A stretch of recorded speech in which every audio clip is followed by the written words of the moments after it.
Are we live? Okay, we're live. Are we live? Are we Okay, we're live? live now. We're live now. Are we? Are we?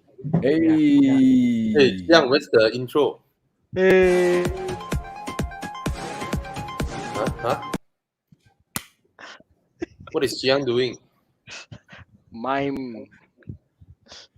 hello everybody. We're experiencing guys. some technical difficulties, Yes, that's me. but we would like to play to you our favorite intro. Right about now.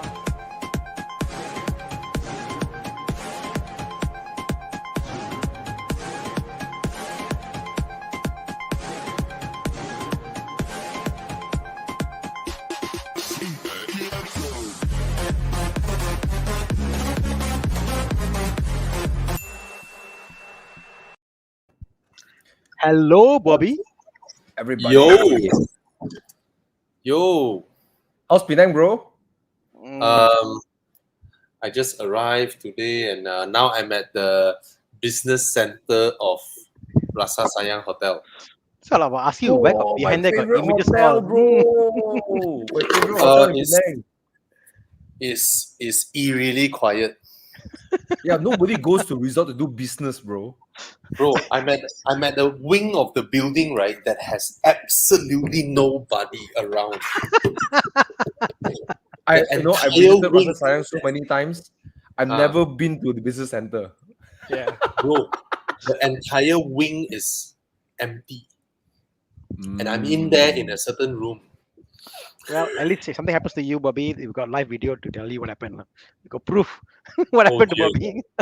Oh shit! Suddenly, behind Bobby's got see something hand coming out.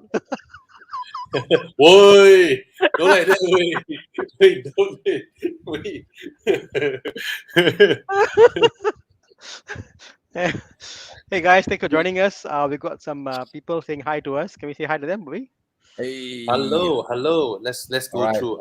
Hi Sherman, Sean, Yuvendra. Manyam. Yeah. Hey, to all our Indian friends who are celebrating Diwali, hey, happy Diwali. Happy Diwali. Yeah. And Tana, happy Deepavali. Thank you, Yeah. sir. Oh. Awesome. Tana, I have a What? question. Hmm. I saw a picture you posted where Yeah. it's your parents, right? Sitting my, on a couch. It's my wife's father. Yeah. Your in-laws. In-laws. Yeah. And giving something that looks like ang pao but in yellow Yes. color to your kids. Yes. Is that a long time tradition or?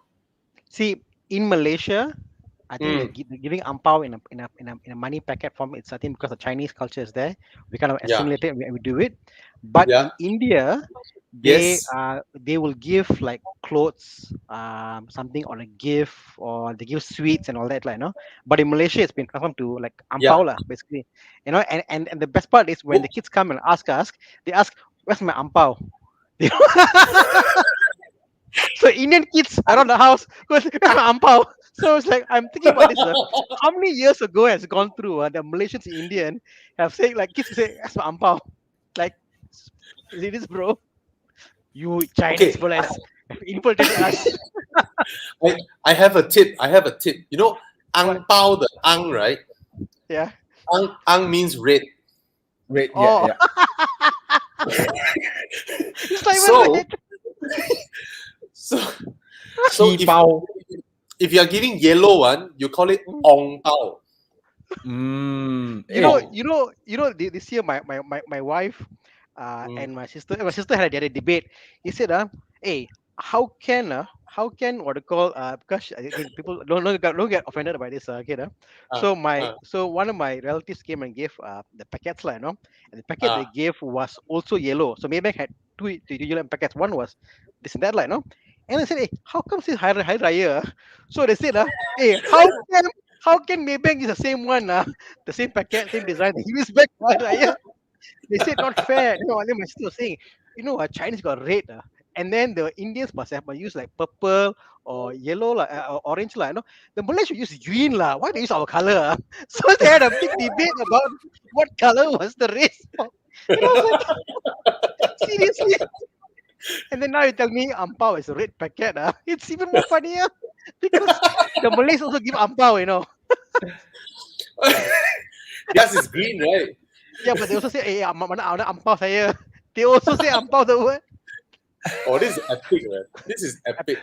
Malaysians are really epic lah. Yeah, it's that's the beauty. That's the beauty. Yeah, yeah. All right, all right. Hey, Thomas, Uh, Thomas, wait for that. Hour 24. Oh, 24? Yeah, I got Yes. no thing. I'm fasting. We're fasting Yeah. today. Bobby, So Thomas and I are until I break fasting my for. fast tomorrow 8 a.m. in the morning. Yeah. We are doing a 36 hours fast, Bobby. Only water. really? Yeah. Yep. Please don't ajak me.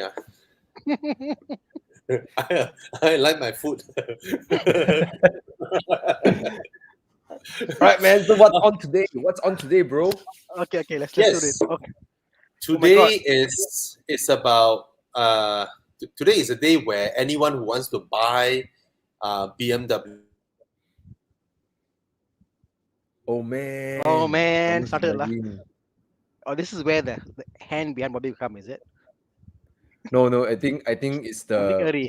Rasa Sayang thinking, why this bugger working in the resort need to cut his internet? Why they're using my bandwidth? Suddenly the bill started to go up. Something wrong there. So I so will we've say hi got to some some people over here while Bobby is yeah. We'll talking. say hi Hey, like. Gary, We Norman. got Derek there. Hi Derek. Hey man, We Derek. got Jasweet and the hi. How are you?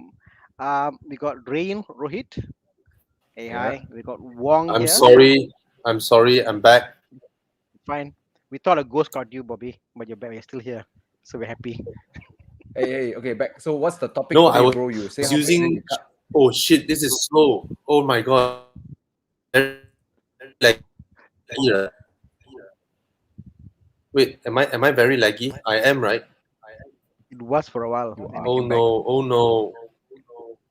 Can you all hear me? Now it's fine. Can you all hear me? Yes. Yeah. Can we do the 3, 2, 1? Okay. Okay. 3, Three, 2, 1. Okay. Okay. Very laggy. Quite laggy. Quite Oh laggy. shit! Oh shit! Okay, let me change back to Shangri-La connection. Oh, okay. So what we're talking about today? Let's Okay. start the So guest. today is about buying a BMW, and I think it's one of those things like everybody as a car guy, like you're like BMW is the brand to have, like if you're a car guy, you yearn for a buy BMW. And today we've got some guests coming later, but I Is guess this any questions about BMW, guys, please ask away, hello? and we'll try to Hello? address them. Hey, Bobby. Oh my Yeah. god! You have if you're a car person, you have to have BMW inside your sphere of Hi. attention. In fact, You know, almost in the middle of it. Right? hi, Bobby. I can we can see you. Hi Bobby, what's up? Hi, Bobby. Now we don't know Am you're I still taking it or here? not. You're here. You're here. Yes, Okay. You're yeah. here. So Tromo was saying about 3, how if you're a 2, car guy. 1. Okay. Okay, do again. 3, 2, 3, 1. Okay. 2, 1. Okay, we're good. Oh shit! No, That's we're very good. slow. Don't worry, we're fine. Really? Yeah. So Okay. Okay. Okay. Sorry, guys. Sorry. no problem. So Thomas was saying about how a true guy must have a BMW. Hmm. Hmm. You must consider it or even have in your center of attention. You must have it in if you're a car person, you're a car guy, it's in your attention for sure and very must- near you to must- the center of attention. You must desire it, like guess lah. At least at the very least, it's a Yeah. you know how Yeah, man. Thomas like some brands give you mobility solutions. They give you a product. They give you something but for me BMW is one of those brands that give you the emotion It's a BMW. Yeah. It's more than just a Hey, brand or a tool Which BMW for you felt like it defined the brand for you? Like you felt like wow, like which BMW? For me, I know that I will say this, but you'll hate it For Yeah. me, the BMW which I saw and like wow was the E60 and the E46. That The era. Bengal era. Yes, correct. I don't know why such a big fan of Bengal, Chris Bengal. I love for some reason. I mean, the cars that I like, he made it. I like the obviously the Fiat Coupe. He made it. So there's a lot of cars that he has done and he's touched, and like, wow, I actually like this guy, like, And because I want to be weird, I Mm, want to be like not follow the quirky, crowd, different. quirky and different. So yeah, for me the E46, the light, that's right, like wow. And then the E60 was like when all cars are making like typical cars, and then they like came out with this car, like, oh my god, just groundbreaking design in my opinion lah, from back then, Yeah. So that's me lah. For me, it Mm. was the E39. Because Mm, the whole time before my auntie from Singapore bought the E39, I was super JDM. I like, wow, Subaru, Evo, wow, MR2, like, wow. And then my auntie brought back, my father had, KE70, had a Mazda mm, 626, mm. and then Honda Accord SM4. Then my auntie came back with a 5 Series and sat in the back of the car. And then when the car started to accelerate, right? Whoa, the engine is so smooth, like butter, like, Mm. whoo. I'm like, wait, Dad, what car is this? Then he explained to me, straight six, everything. Then I'm like, oh, then my dad took it to Toge, Segamat to Gemas. Then I was like, wow, this car is so cool. That's when I knew I grew up, I want a BMW also. But when Thomas, but the first Conti car which I sat in, and I went like, when I grew up, I want to become like my uncle and I buy it. My uncle my uncle was a golf pro, and he had a M3 E30. Bro, Ooh. I tell you, bro, Oh, he, he, wa- he really? was he was a, he was a, he was a baller playboy. He was the first in Malaysia to bring in the spoon back then. Like big money lah, no. And then the Wow. Honda spoon. Then so he was like crazy car guy. And then and I went to this car. I remember that one time we were going back from Klang after like a funeral thing lah. And then these guys were coming in like some big Honda, whatever, like chasing us, a new Honda. Then he went like, screw this fellas lah. He dropped gear and he chased them, and then he took out all the way. And I was like, oh my god! I said I must have an M3 in my life. So the E30 was like that, Wow. like. And then this is back in not so long ago. This was like 1990, yeah, around there, like. Mm. So during the 90s, lah. So yeah, so BM, man, BM. Damn. My dad had a E28, but I never really liked it. Mm, I Oh, don't like I the thought it was shape. good. mm. Sorry? I think it's good looking, the Malaysian one, because the American one had the heart, the big bumper. I don't like it. It still has the remnants of 1970s design from Mm, mm, Europe, mm. where the glass is very tall. Basically, the ratio of glass versus body. There's a lot of glass. I don't like that sort of design. Like the Like BMW 2002, 2002. I don't like E30 that also like that, lah, design bro. at all. Yeah, I don't Yeah, like it. E30 also a bit like that. Yeah. yeah. E30 Which, reduced a which, bit already lah. yeah, which is why E30 I can see and appreciate.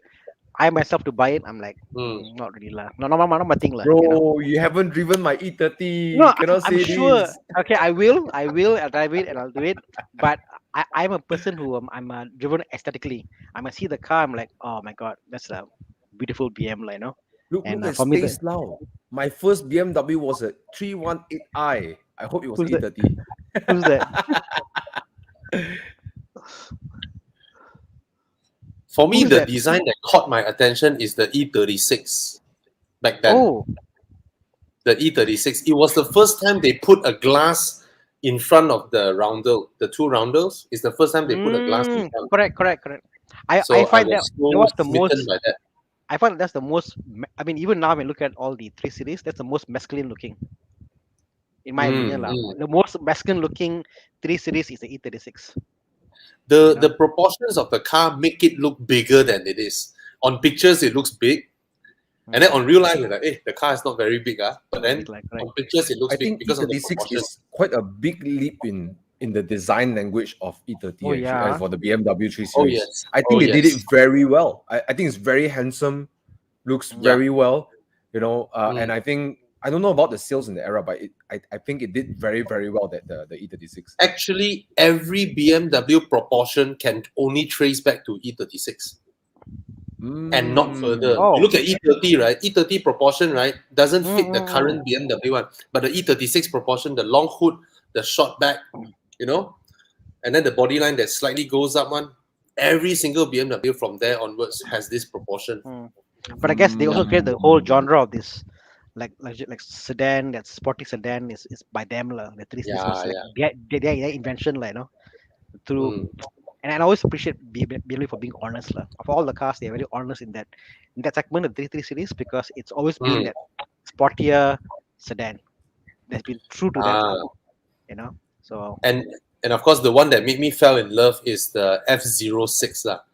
The 6 Series Grand Coupe when it arrived, right? Wow, my jaws dropped. Where the launch was done in, they booked the entire Avenue K ground floor, and then they mm, sealed it up, and then it was dark and all that. And then when I saw the 6GC, my jaws just dropped lah. And I told myself like, Mm. wow, this car is beautiful, and never would I have thought that I would have a 6 Series later on. It's like, yeah, man. All right. So guys, today is very much about BMWs, and we're very glad that we have some guests that we will be inviting later on. They are two product geniuses from Ingress Auto, and for those of you who are thinking of or wanting to buy a new BMW, you can shoot your questions off, be it premium selection or whatnot. Don't ask too many about wow, the E46 lah, E89 lah, E85 lah. What about the S65 engine? Can I turbocharge it? What about M5? How to get lower road tax? All this nonsense, no lah, huh? all this we live it. today, let's realize a dream of how to buy a BMW, your new BMW. And Yeah. You can ask them, mm, and yeah, then they'll come on board about nine ish lah. mm. So So, to a question before that, Abhilesh has a yes, question. Your take yes, on the new BMW 530i LCI. Trying to get one. So, what's your opinion on this? bye, bye. Abhilesh, I'm so in love with the new 5 Series. Yeah. The hybrid or the what?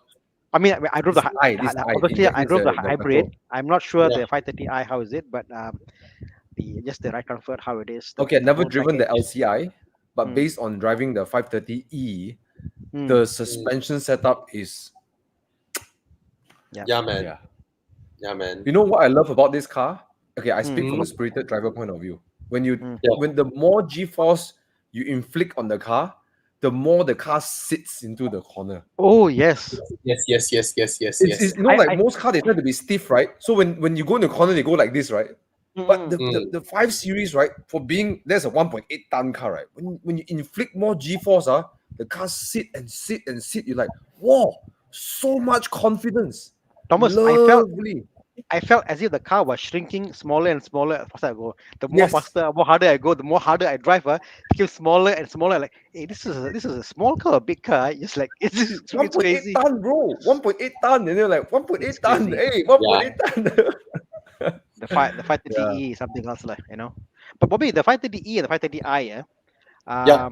the same platform. I mean, there's also the weight issue, but that's the hybrid version has more power when you drive it in real life. I mean, I've driven the hybrid, haven't driven the Mm, 530i LCI. yeah. How do you compare the two? I haven't driven the facelifted one, Mm, 530i, but mm, even the one before this is almost a perfect execution, in my mm, opinion. mm, mm, And but I kind of felt that they really want to achieve everything. It's like comfort. They want to be there, ride, handling everything. They want to be there, mm, and that time I remember the pre-facelift. I felt that the car is just too comfortable. mm. It's like crazy comfortable. Is by far more comfortable than the E-Class back then. So LCI wise, I'm not sure, Mm. but I can't But see the gear far mm, away from that. but Thomas, like I was telling Bobby the other day, my wife got in the 530e, and she's been through all these cars that I bring back to test drive, Then her mind was like, wow. I said, wow, this car's not bad if you buy, And she said, yeah, but a bit higher. I said, no, I think okay, can buy. Then Then she said, how much is it? It's like 500, 600K, is it? I said, no, it's 3 plus. So in her Yeah. mind, the level of what the, because I mean, for her, woman doesn't know about cars, but she sees the car for the value, the comfort, how it drives, the value it brings. It's Mm. a 500K car, value wise, That's a beautiful thing. And you know what? Beautiful. I'll say this also. Since we talk about the 5 Series, this is my favorite car to be chauffeured around, even I'm in India, because Mm. the rear seats, you get full leg seats, full length leg seats. It matters. It matters because it supports your back. So your Mm, your your mm, thighs are being supported. Your back can Yes. rest. mm, And Yes. then what I like about the design is that it's a lot of lines, so it's very calming. When you get off a flight and then you 4 hours flight, and 5 hours flight, and then you go into a meeting, you don't want all the distraction and the less fancy things going around, the better it is. So I actually always insist, even though sometimes they tell me, oh, we got the new e-class. I say, no, no, I want that. Mm. Or if and I just prefer the 5 or 7. The rear room always feels better when you need that. It actually is more comfortable. And you know how bumpy Mumbai roads can be and Delhi roads can be. Delhi is not so bad. Mumbai one is, oh, I tell you, Mumbai one is safari. Like I see what you mean, because I'm always about when I drive a car, I hate things that distract me, the lines like too rounded stuff, But so some people love the fact it's flashy, some people love. I mean, nothing's wrong either way. Yep, But yep, my personality, I want to be driver focused, looking on the road, and very right, simple lines, and I think the BMW lines the new ones are beautiful. yep. Mwah. What did people I say? Do it, Thomas. actually, What is do it? Do it. What yes. does it mean? Pardon? Do it, Thomas. But do what? Oh, so who's this? Someone to do it. We'll buy the thing, I guess, I wanna know how many from the audience, right, are thinking of buying a BMW but haven't owned one yet. You know? Type one on so we know who you are. Yeah. Like you're thinking, you're toying with the idea, but you heard your friends, uncle, aunties, punya, cousin, grandfather tell you that one oil change costs 20,000. You know, it's like it's like Wow, quite okay. What's that? Adrian, quite a CK, few. Derek, Mahesh Warren, Chin Sui Ho, one at Wow, 8:30 touring. Hey, don't throw us, lah, Chin. Theophilus, wow, it's quite a lot. Siva, Aaron, Jack, No, Ian. I just want to ask this. Don't you? Okay, I'm sure all of you have heard non BMW owners telling you that it's crazy to maintain one. And then on the other hand, actual BMW owners all telling you that it is very affordable to maintain one. Yep. Don't you all think so? It's like, Yeah. Tana, are you gonna reveal? No, right? You're not gonna reveal anything. Yeah, I mean, I can reveal, no, it's fine, no, I mean, for no, no, I mean, nothing much, nothing fancy. So my journey into cars is basically, Maserati. Oh, sorry. no, no, it's not Maserati, lah. I'm buying cars and stuff, and I think for my wife, trying to get her on the path of breaking that, I guess, discomfort. A lot of people see cars like, oh, I cannot own this car, it's too difficult to own, So I broke my thing with Audi, and with her it's a BMW, and I bought for her a 333 OE, the F30, So it's a hybrid, and people say, oh, don't buy hybrid, but I bought a hybrid.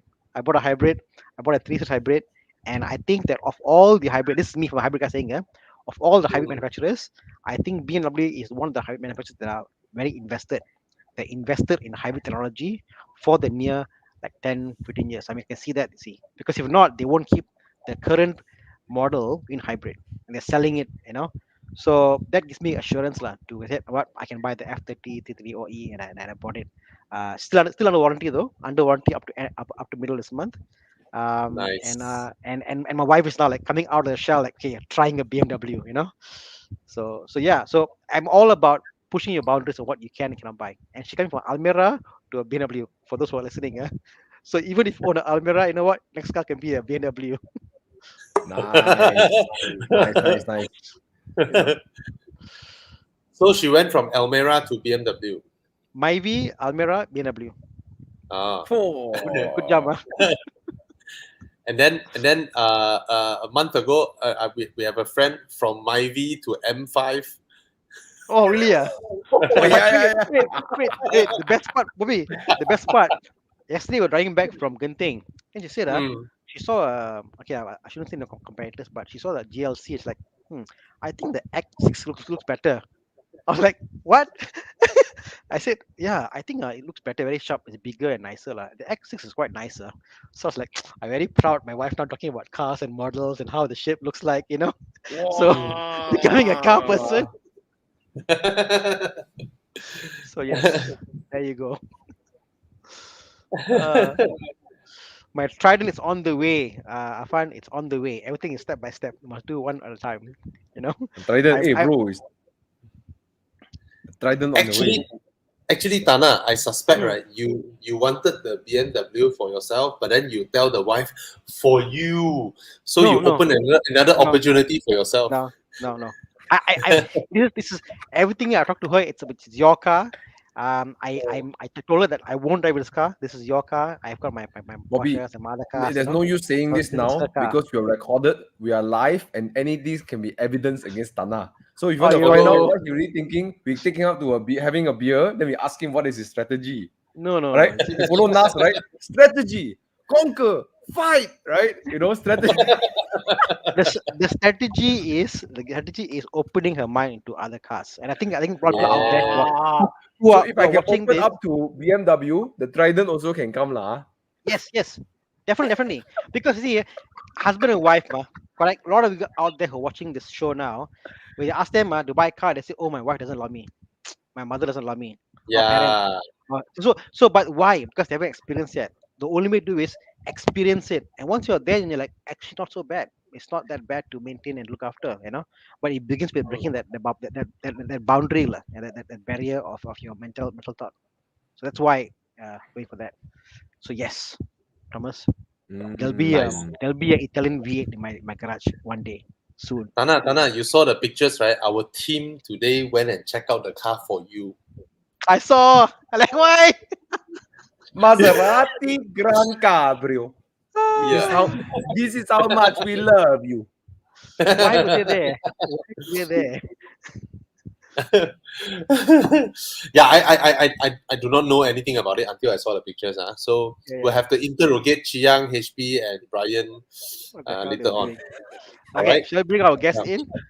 Come, let's Yeah, bring our we guests will. in. We So have two BMW product first geniuses. we got Ezar Hello, Ahmad. hello. Welcome to our Hello. crazy little talk. Hello. Good evening, gentlemen. Yes. Hello, Good. Ezra. And we got Yo, Amar yo, Shazi. yo. Hi, good evening, everyone. It's Yeah. nice to be on the show tonight. Sorry if you're a bit hyper over here. We're loud and I hyper. like the energy. It's getting me hype. It's It's like all the BMW naughty love, boys in the man. class, The naughty boys in the class. Yeah, correct. We'll fit right in then. All right. Welcome. Thank you for having Thank us. you. So why don't you tell All us right. about yourself? Okay, I'll introduce myself first, then I'll pass it over to Amma. Yes. My name is Ezha, Yes. ex-product genius from Ingress Auto Damansara. Now I'm the corporate sales advisor there. So used to dabble a lot in terms of products and explaining to customers on what they're actually getting into when purchasing a BMW. Not just any other vehicle, but it's about the lifestyle and like everything like what you guys explained earlier.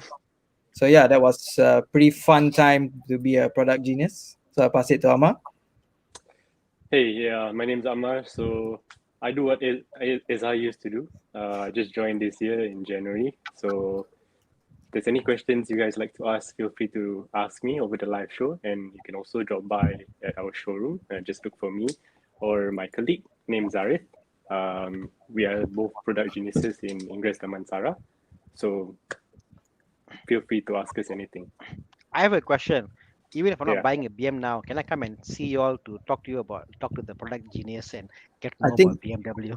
I think once you talk to the product genius to know about the BMW, you will buy the BMW.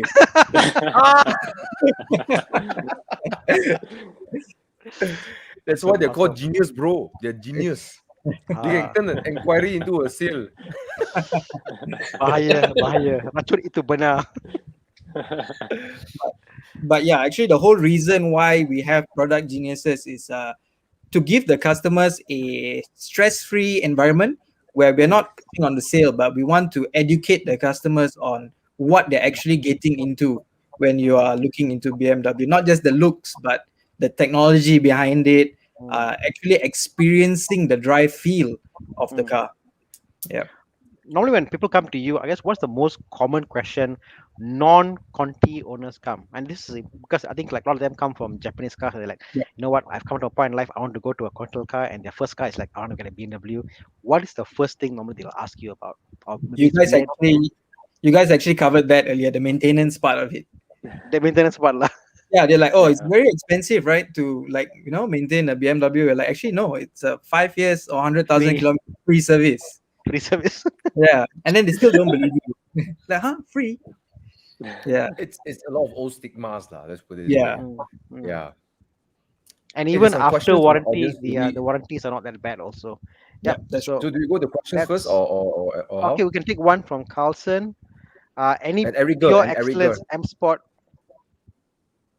Any pure Both of them, excellence? I like to do questions. Yeah. Imperial Blue with Connect. Oh, we So- actually do have a pure excellence unit for sale, but not in Imperial Blue, unfortunately. We have it in Emerald White. Actually, Imperial Blue has been discontinued for the M Sport model, so you don't Mm. get that anymore. Yeah. Wow. Yeah. Carlson, There's one over you drop a PM into our Horizon Facebook. Just come to Facebook/Horizon, and maybe we can hook you up, and then help you with whatever model that you're looking for. All right. He said he was driving a Honda, and then he had a Audi A6 hybrid, and then he's looking now into a 740e. I saw in his chat earlier. Nice, Yeah. nice. Nice. Yeah, I think Nice Carlson job. is my- Oh, I think look at Carlson that, is bro. it's my group lah. Ooh, yo. Eric This next Ge. one, Eric Ge. Okay, Eric Okay. is saying, "Yo, what's up, guys? I want to join the league of BMW. I was comparing between the 320i M Sport, 330e M Sport, and then the 218 M Sport. Which is the best to get started experiencing a BMW? Well, judging by his look, he is definitely below 30.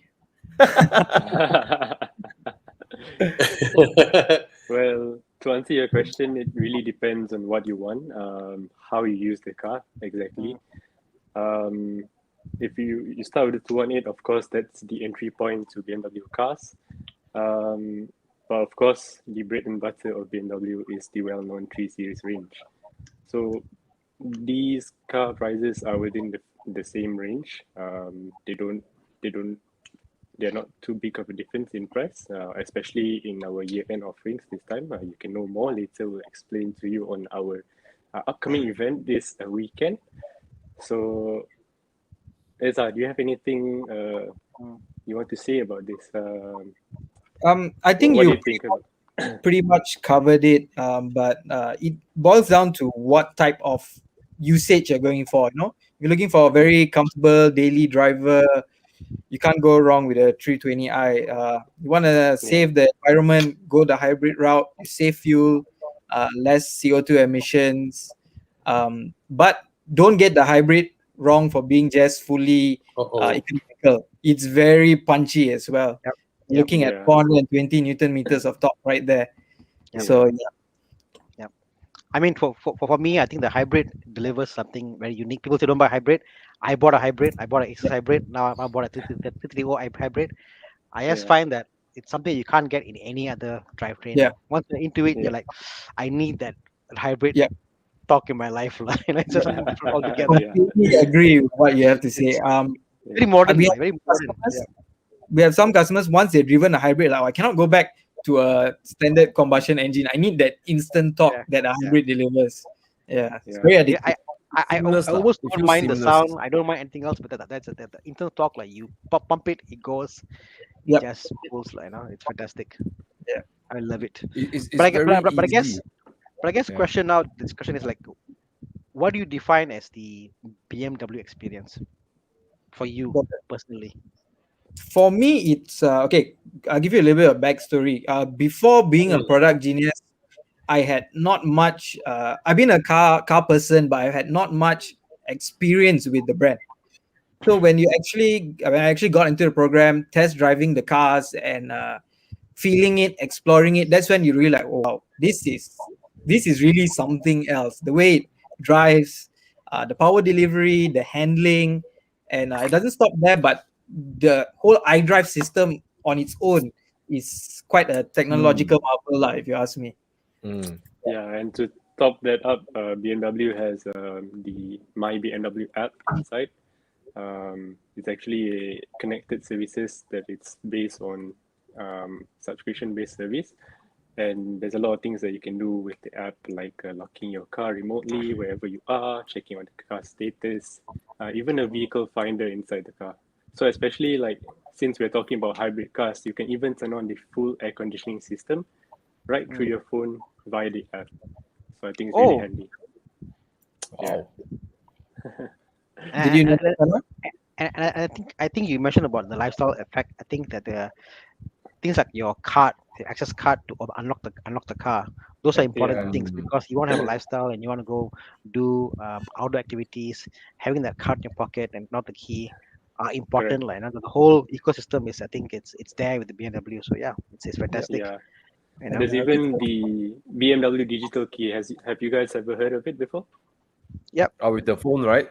Yeah, Using with the phone. to- Yeah. iPhone. So yeah, Yeah. using the You know, iPhone. I love the iDrive. I just so intuitive, so easy to use. You know, Exactly. just effortless lah. Like you driving and you go like clack, clack, clack, clack, clack. Okay, I get what I want already. You know, you can keep your eyes on the road, and then after like 6 months, you don't even need to look at the iDrive. You just go clack, clack, clack, clack, clack. I get what I want already. Click, click, click, click, click, click. You know, that's it. Very straightforward. Although it has a lot of functions, but to access the functions is very easy. Correct. Yeah. Yeah, I guess really they appreciate about iDrive. define. I guess they define what's a iDrive. I mean, all the car does it now, but they like define the whole genre of iDrives. So is that now you're in the You sales? cannot say other brands. How has the shift be from where you were a product genius to what you're doing now? How is that for you? Actually, like I'm doing corporate sales, so I deal more with companies and things like that. So when you have the experience in product, prior experience, when you actually talk to customers and things like that, you know your thing in and out. You know, you can go down to detail and especially the tougher questions, it's much more easier to highlight to customers. And as you get to know a certain customer, just by talking to them for 5 minutes, you understand what they are looking for in the car. So through that, you can immediately, okay, you are more into the technology side of things. And the good thing about BMW, it caters for each segment. Technology, drive feel, handling, everything is covered. And I always wonder about this when people come and ask about cars selection. People order certain colors, right? Yep. Does the order that come to you define what make it in the factory, or the factory make a color and you must sell the car? Sorry, it's a weird question. I always wonder this, because certain cars, certain models are got this colors, are very prominent colors, Which one fits the which? Is it like? Should I just leave you wondering, or you want me to answer the question? I want to know. Yeah, please answer. It's given to us like, okay, this month you have this. Okay, go for it. But of course, with the more popular colors, there's a higher amount of production. But certain colors, every color, I mean, color is a personal preference. So every color has a taker for it. Yeah. Yep. And I guess what I call just going back to your Ingress 30th anniversary sales offering. We have to talk about that. I mean, 30 years. My God. Yeah. Ingress for 30 years. That's a lot. Yeah. I mean, Thomas. Yeah, that's like almost your lifetime, boss. They've been around. Thanks for revealing my age on live TV. 30 years, man. I'm a bit older. So what's happening here with this deal here for, I guess, in Ingress Auto? Okay, yeah. So because it's our Ingress 30th anniversary, we are doing an event at the showroom this weekend. Very SOP compliant event. So as what you can see from the poster on the screen, we're giving complimentary advanced car eye, complimentary tinting, AirPods Pro. There'll be a lucky draw, so you can stand a chance to win a BMW. The Apple Watch, the Samsung Galaxy Flip, as well as the Microsoft Surface Pro. So all that is up for grab for How do we customers. enter? How do we enter the lucky draw? Must we buy a car? Can I Yes, walk of course. in and must buy a car? Yes, correct. And then if you book a car over the weekend, you will leave with a BMW goodie bag. Don't worry, Tana. We'll give you a good trade-in rate for your 330E as well. You can leave with a G20 330E. You're talking to a genius, bro. Whoa! Trust But- me, you won't regret dropping by. Wow, I'm tempted, Bobby. Now, Isa, can I trade in my 6 Series Cabriolet? I don't need a lot lah, just 500k would do lah. Oh. We can work something out. No promises, but we can try. It's I a love this guy, special bro. paint job. Special paint job going on as well. So much positive attitude. Even with all these things thrown at him. No, Thomas, you think about it, right? I'm just doubling up on a S2000's value, you know. Given that the car originally cost like 3-4 times the price of a S2000. It's like, cheers, make it bigger. Wow, I see. oh, I see. Gary wants to trade in his X5. Yeah. Yeah, he wants to trade in his X5 already. We've actually got quite a number of customers trading in the previous X5s for the new X5, the 3-liter one Yeah, Oh, nice. for the F05. Mm. It's interesting. I see that certain cars, it's almost like you can't replace one another because they get an X5. They're like, it's just another X5. Keep Yep. replacing, keep going, and keep going, and keep going. You know. Yeah. But as you keep replacing, you're also buying into more advanced technologies. You know? Not identical. Even some customers, they change from a pre-facelift to a facelift variant. Like let's say for the 7 Series, although it's just a facelift, but the technological advancement is quite vast. If I had a wish list, as I will be, I hope BMW makes more interesting interior color. More Because color wise, Color. because the common color is all black because the people like black. But Yeah. Tana must have purple people color, like bro. me- Purple no, color. bro. I'm talking about like cream or white Cream, or yeah. tan or coffee. You know. Yeah. But the Malaysian market, I think they want black lah. Right. Black It's Yeah. basically the Malaysian driven, market, or Asian market per se. Because if you go to like BMW UK website or BMW Germany, your options to individualize is there. But now with the newer models like the X6, or if you want to order an M850i, M8, you can opt for those colors and we'll bring it into you. Just a 6 months lead time. Meanwhile, you can use the 330E, then we'll take it 6 months later and then we'll give you.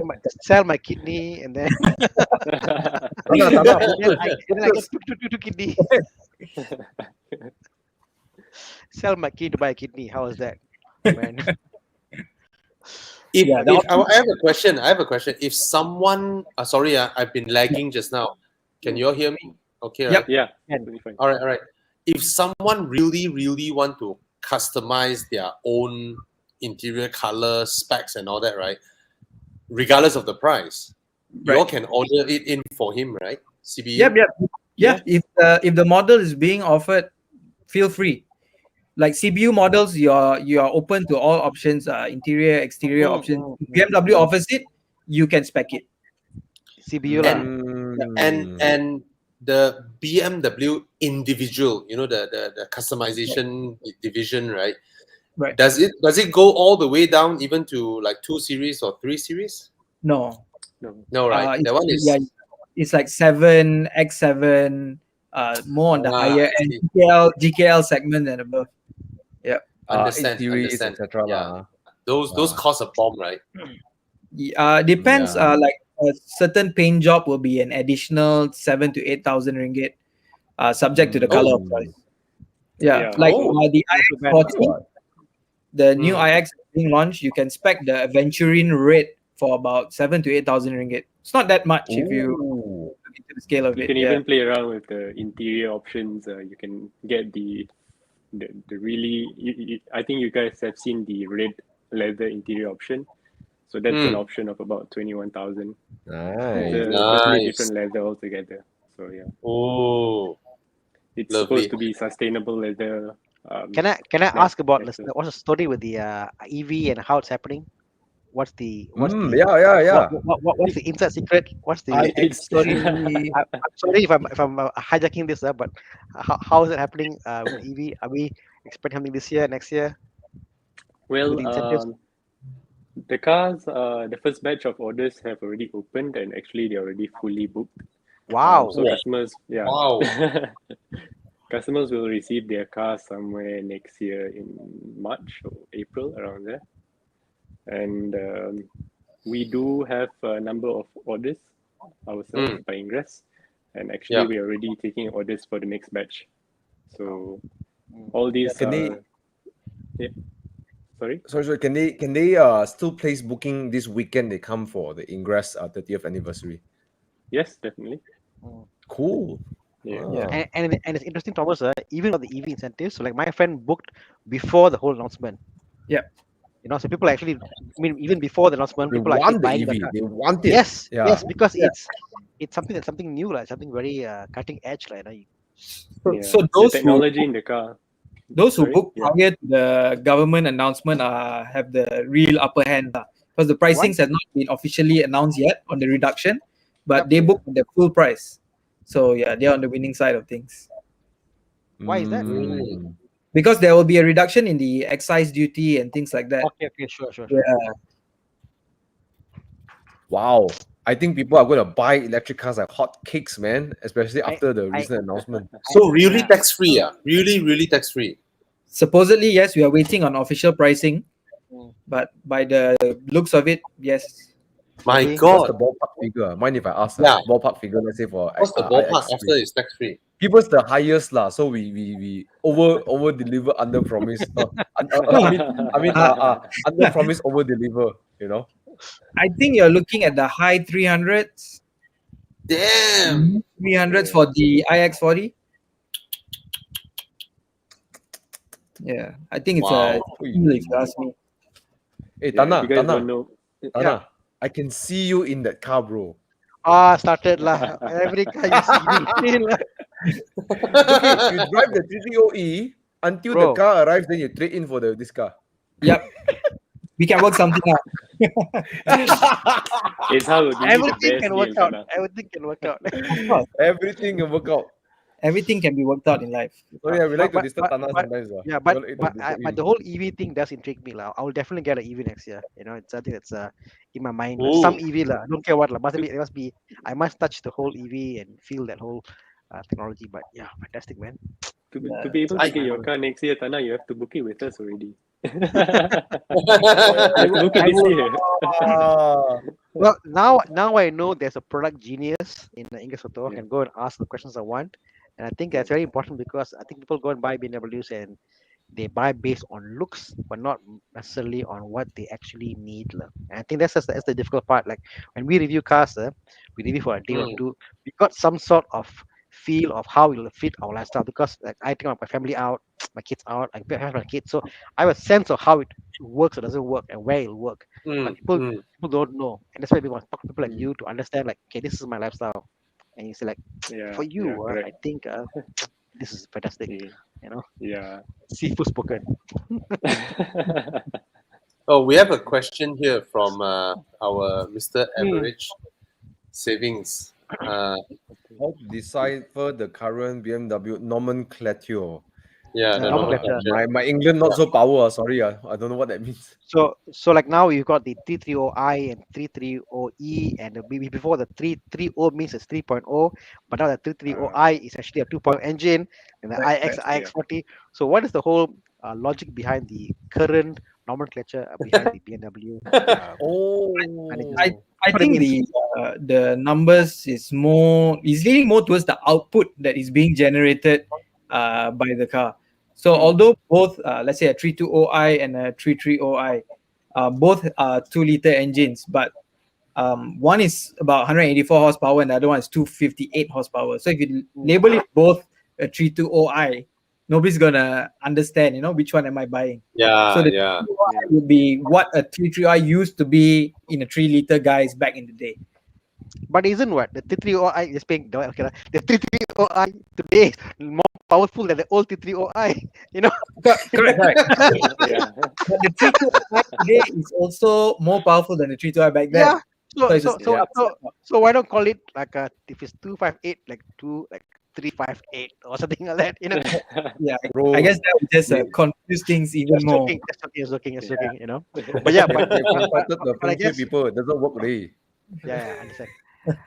But yes, I think the fact is, Eugene, we are living in a world whereby if you got hybrid, you throw a hybrid there, like 330e, like, where do you put the 330e? The power is so much, torque so much. Where do you put it? Are you gonna put a E and D there because a lot of torque? Put a D because diesel, a lot of torque. You can't, right? So it's just the nature of what it is now, like, so you can't get away from Actually, it. a lot of customers come in asking what is the difference between an I, a E, and a D. Car people know, in and out. But just to explain to the audience, the I would be the standard internal combustion engine. The E would be our plug-in hybrids, and the D would be the diesel variants, which we no longer bring in currently. We are focusing more on the hybrid models. And then the I is your EV. Combustion The I engine. in front. The I in front. The I in front is the fully EV car. Full EV. The I at the back is the internal combustion engine car. The I in front The is I. intelligent. The I at the back is injection.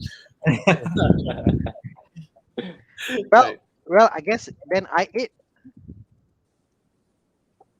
Well, Yeah, I is, that's interesting. but it's a special car. You have to give it a special destination. Yeah, it was a. It's iX, Hey, no, iX EV.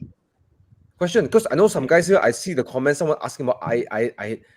Are these still IS available in premium selection with Ingress? No No longer. more. Well, yeah, unfortunately, Oh. yeah. I think quite a- Tana, I think the whole, because BMW has always been at the forefront of pushing new technology. Yep. From a owner, right? I like what Thomas said just now. iDrive, BMW was the first to integrate everything in, right? And brake recuperation energy, brake energy recuperation. BMW was also the one that really pushed this forward. Start stop as well. The meter that shows your efficiency when you are using your car, show how much fuel you're using and all that. All these things. So when the whole hybrid thingy started, BMW jumped on it very early.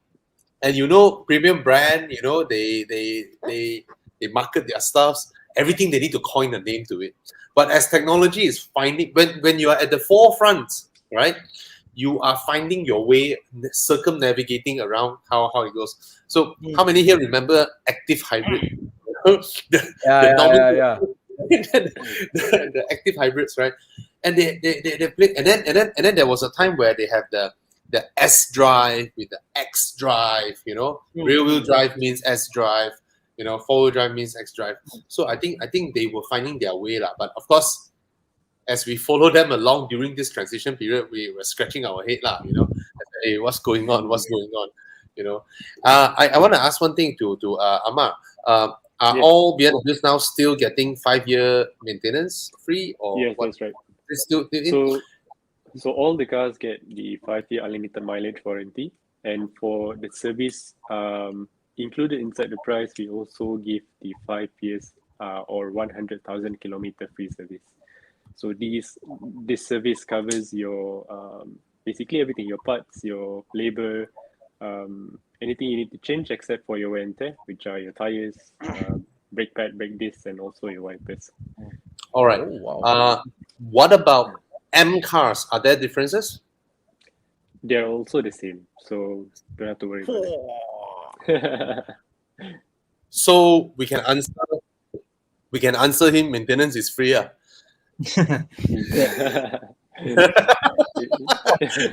lot of people have this notion of thought whereby, yo, this is an M car, maintenance must be expensive. But sometimes when they ask me like, hey, what about an M4? How much does it cost to service?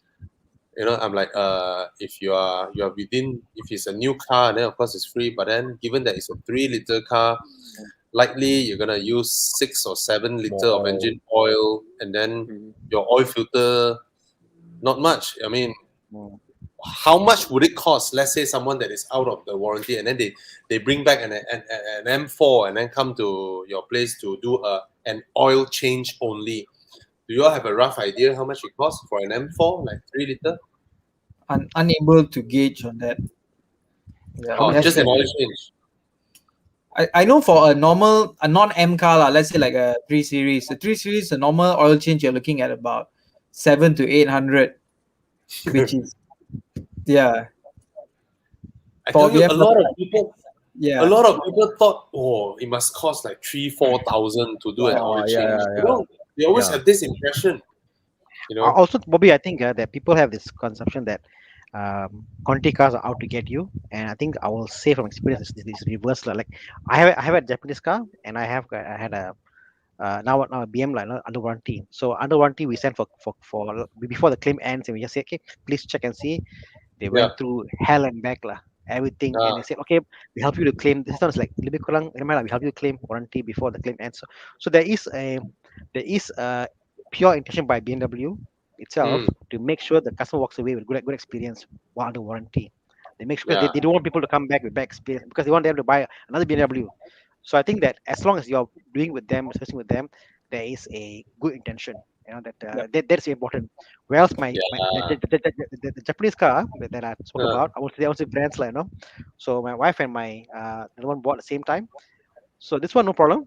The other one got problem because I ask questions and the other one never ask questions. So so what I mean. So it's the SC that's there, the service advisor who tells you what to do and stuff. So I think that if you are scared about BMWs, don't be.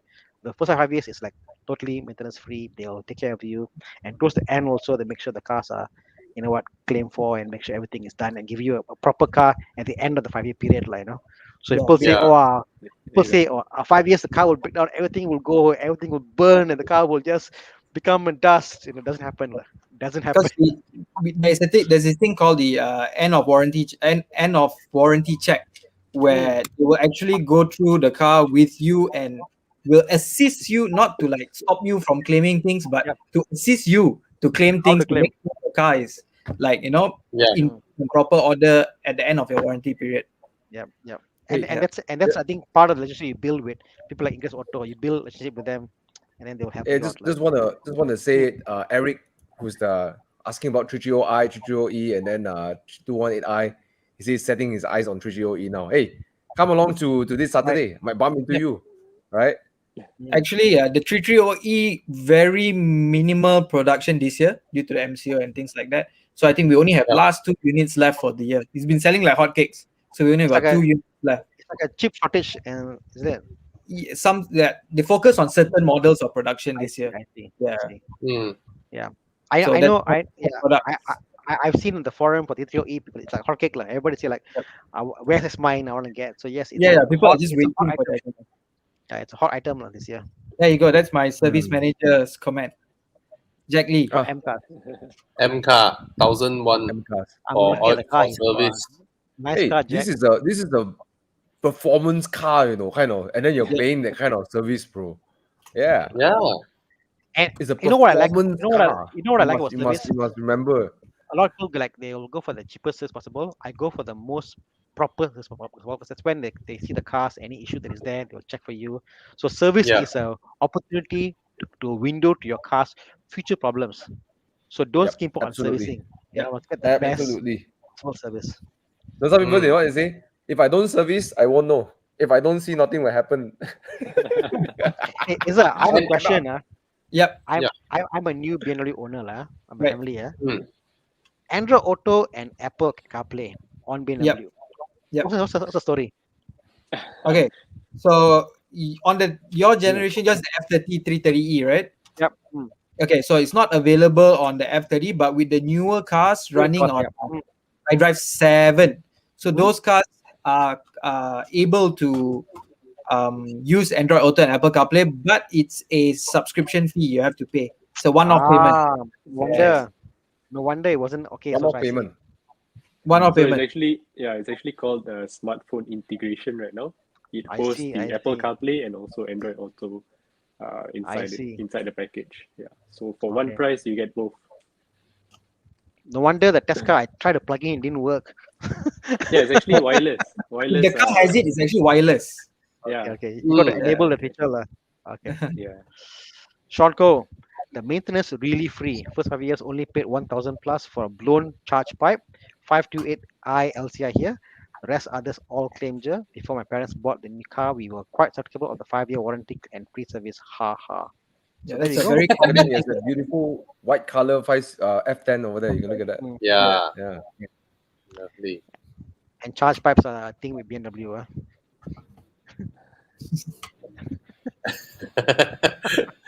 Mine is still there, Tana. Mine Yeah. is still there.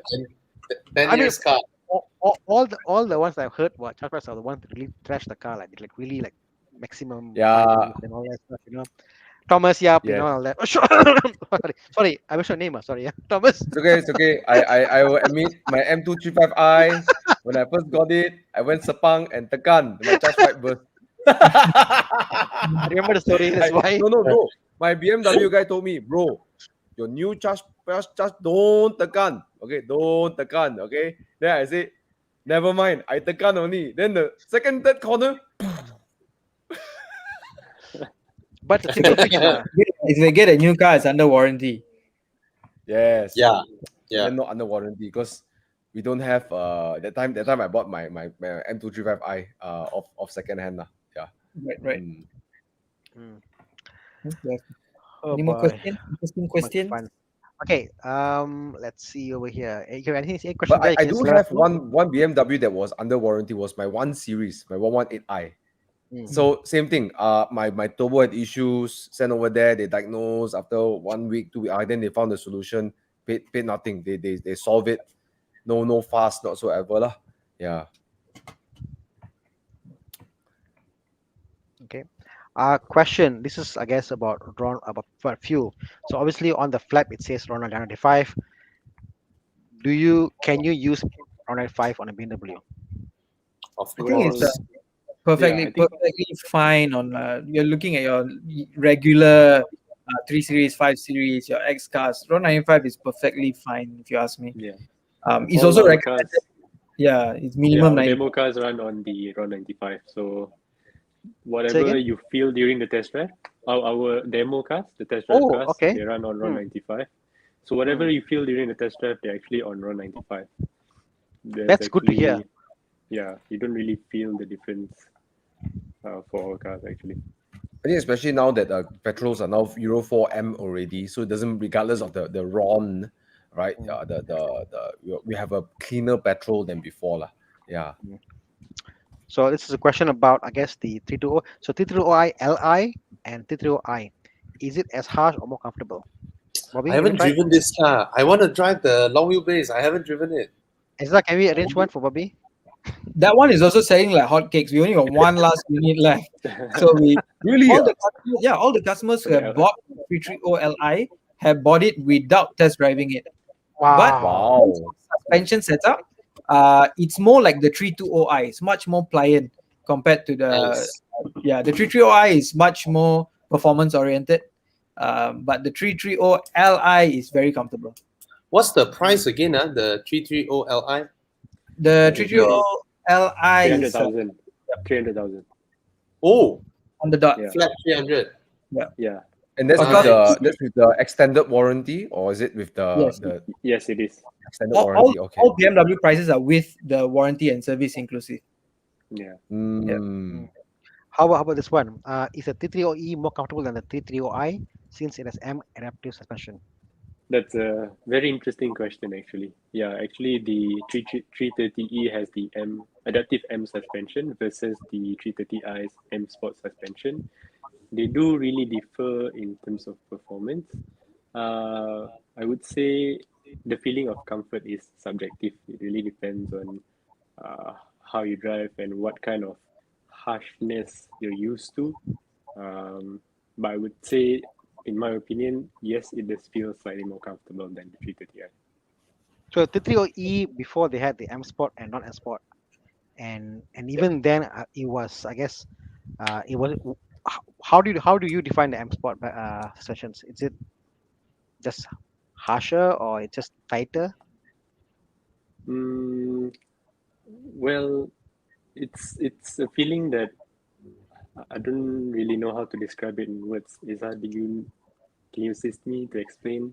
Okay, if you are the type to really push the car through the corner, go with the 330i M Sport suspension. You will not regret it.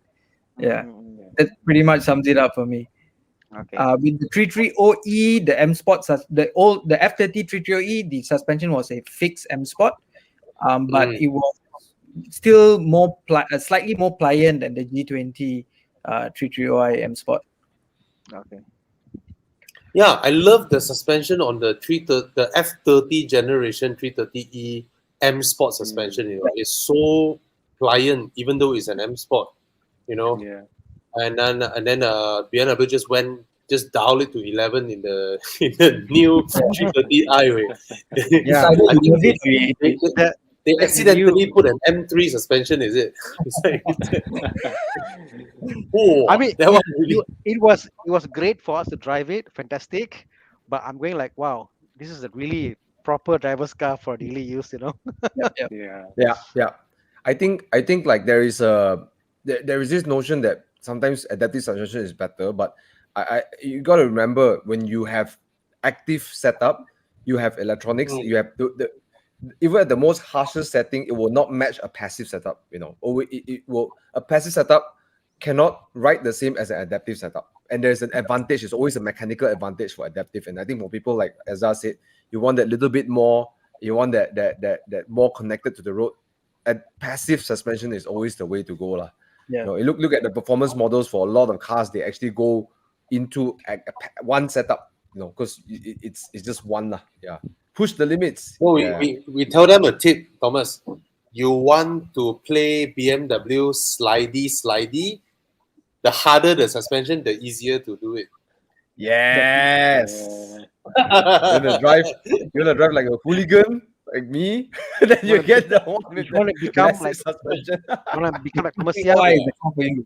the harder the better. So we covered this earlier, but I guess the question about the i4, Oh I covered a bit. yeah. When is it launching? Is there any dates?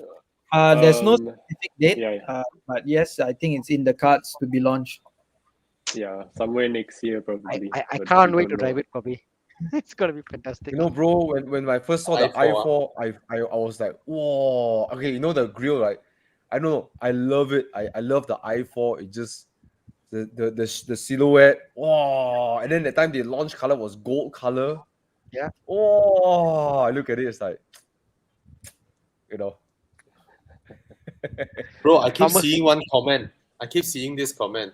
This Jordan's keep asking. Okay, anyone with an i8 in our audience, please let me know. I know a lot of supercar owners here, so please, yeah, I'll drive it. I'll drive You it. haven't driven it, bro? You haven't Nope. driven it? Nope. Bro, the power delivery is quite brutal. I was like, "Ayya, 1.5 only ma, 3-cylinder." I go, "Ooh, okay oh." Okay lah.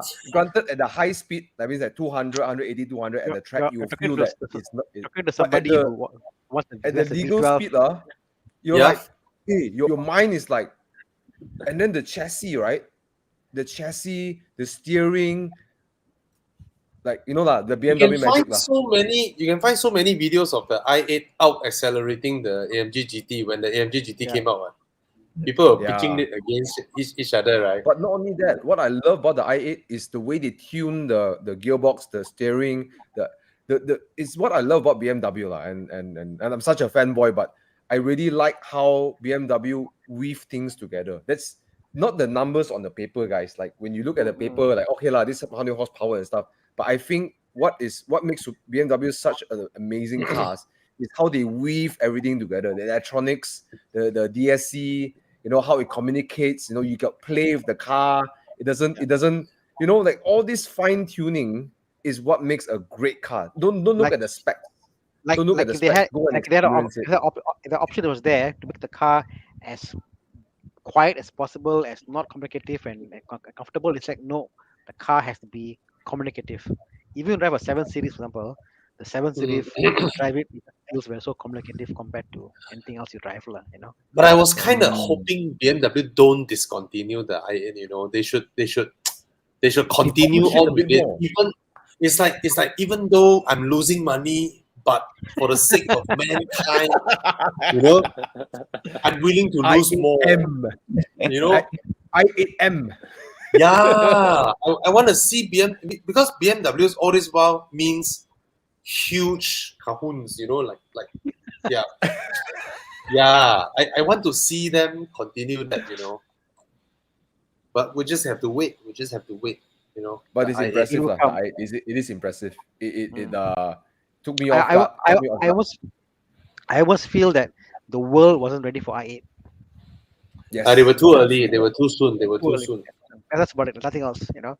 But it was Like you- great. It was great marketing, bro, because it's telling the whole world, look, this is possible, right? This is actually possible, guys. And that's when the 330E came out, right? Yeah. And I believe when the 330 came out in Malaysia, if I'm not mistaken, the sales, people were fighting for the 330E, man, when the F30 came out. The wait Yeah. list was super long, together with the X5 as well. Actually, I think the Because X5 they was dared to pull that stunt with the i8. yes. So Jordan says the Caesar doors is a wow factor. Absolutely. Yeah, man. I anyone who, like, I'll be honest, sorry, I looked down at the i8 before I drove it. I'm like, yeah, I really, a lot of you guys here may be like me. I understand. But when you actually get in one and you drive it, and it's like, wow, yeah. So our Uncle G from Bmw Ingress Auto Media says Uncle G likes i8 too. Yes. I mean, come on, you park this in front of Bangsa Shopping Center. Your eyes will draw to this more than a Lamborghini or Ferrari. Sorry, but you just look at that. I mean, yeah, I mean, my wife saw this like last night, like, wow, look at the car. So must be a new car. Malaysia got Can this you- car idea. Yeah, so Can you get a Lamborghini Roadster with scissor doors? Wow! Hey, Burn. the SVO, did No, it was his Spider genuine was- question. G. Yeah. But I it's was not- but hoping BMW could use more of the design language they developed in the i8 into their normal production cars. Yeah. I was hoping for that, More the layering of the interior and all that, but somehow they choose to keep it unique now. But the design where from the rear you can see like the i8 swallowed a Porsche 911. Yeah, that's cute. Thomas, do you know that? The rear of the i8? Jiang, put out a picture of the rear of the i8 again. It Why, looks like Thomas, you don't know that, The i8 actually swallowed a 911. Hey, Jiang, picture. I never thought these two cars had any relationship. Like, what you Yeah, solo and I'm trying to see the link. Well, I'm with you, Thomas. Yeah, the rear. I- Yes. Can you see that, Thomas? The number plate area there. It swallowed a 911. Oh yeah, Okay I lah. can see a 991.1 there. Yes. The light lah. Yes.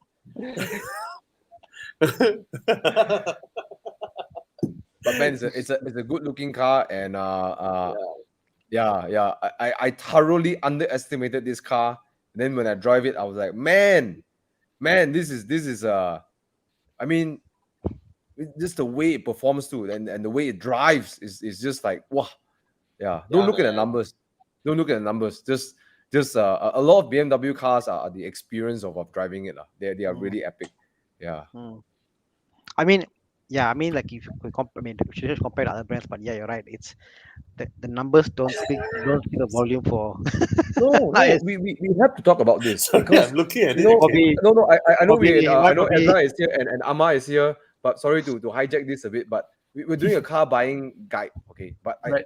I know I used to be this kind of people. I know there's a lot of people out there. They're like, oh, this car, this many horsepower, that many torque. Yeah, yeah. But what in the end, what it all boils down to how it actually feels when you drive it, right? Mm.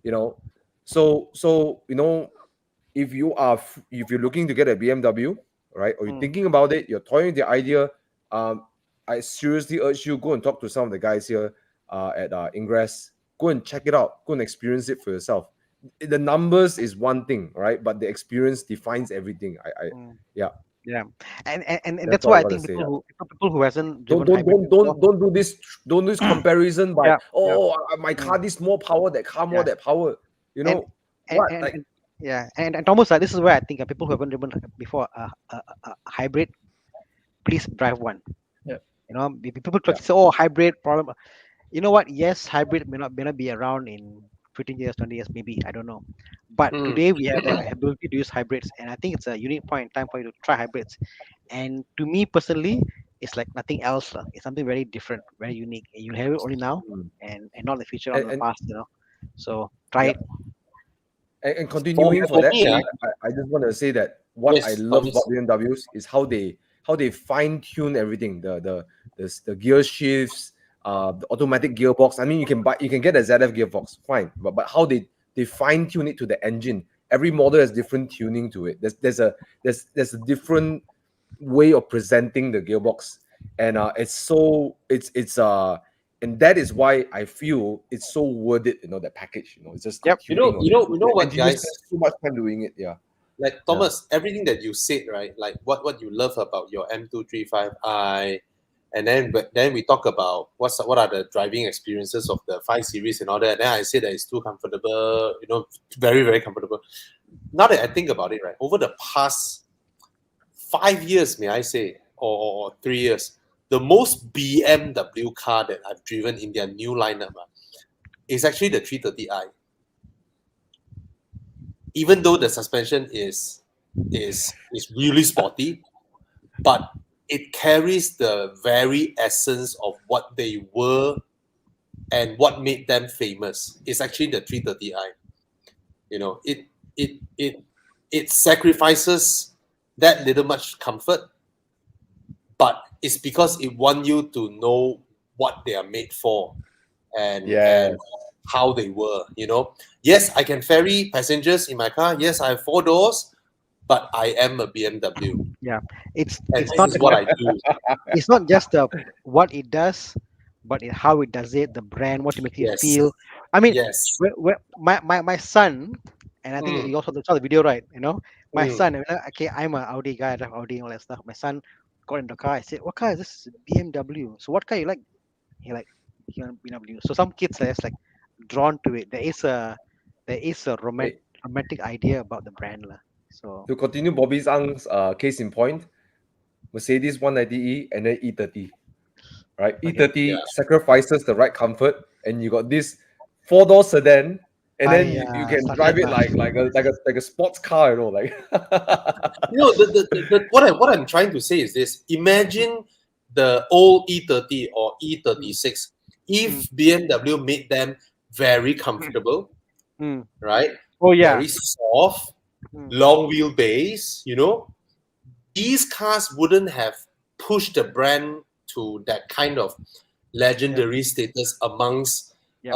motoring fanatics. Like you just count. You see, I have a BMW. Con has 2. Tana has 1. Thomas had it, and Chris Wee has it. Tom Go 0 to 100 has it. Gisima, not Gisima. Even Autobus editors have it. Almost all motoring editors, right? They have a BMW. Yep. And the reason for that is because of what they did back then, Yes. which the closest I can relate to in their current model lineups, put aside the M cars, is the 330i, to be honest. Yep. It's the 330i. Yep. That car really just sums everything up. Although in a larger package, it's a much larger package. Yep. So we're coming to an hour with our guest here. So for those of you interested, to meet Amma, to meet Ezra, please go to Ingress Auto this weekend. Is it a two-day thing 2 days. or it starts from Friday or what? Saturday and Sunday. But of course, you can drop by anytime before as well. Hmm. This Hey, which you might logo? bump into me there, guys. So I'm definitely going to visit. All right. So Ah. bring my parents there. Nice. Well, you want to buy again? Hey, Thomas, you bought 2 cars over the weekend, right? No lah, not the weekend lah. Over 2 weeks lah. Over 2 weeks. Okay, over 2 weeks lah. Over 2 weeks lah. So what he's saying is this is a new week, Bobby. So A new week, Yeah. can buy another car now this week. That's why. No lah. The previous one, my father did most of it, but I support him. Yeah. You know. You need an SUV, Thomas, for your mom. Yes. Yes. We have to get rid of the Mondio first. We have to get rid of the Estima first. Then my mom's car. Yes. Okay. Hey, this morning I shared a picture you all saw, not my neighbor. My neighbor, he had previously in his parking is an E90, and then the what's it? The E71 X6. What is it called? Yeah, E71. Yeah, and then the E60 5 Series. Then in one shot, he changed it to the G30, then the G20 M340i, and then the new X6. So I was like, wow, all 3 new ones. M340i. Then after a while, he bought another 5 Series. So now he has the LCI and the pre-facelift, both G30. Hey, since we're here, are there units available for M340i? Because I absolutely adore that car. I adore it's a lunatic's car. Yes, there are units available, and yeah, once you drive that car, it's like something else. It's something else altogether. Ezra and I really love the car. It blew Oh our mind man. when we got our hands on it. Yeah. I love that as well. But after my Genting run, towards the end of the roundabout, I hold the traction control button and then off, right? The 330i, after I switch it off, one kick on the throttle, and I'm 180 degrees immediately. The M340i. Yeah. No, the 330i was easier. The 330i was easier. The M340i, eventually I get to do it as well. Sorry, I'm revealing how media handle media cars. But don't worry, it's not that's not an Ingress Auto unit. That's a that's Sashi one. That's Sashi's problem.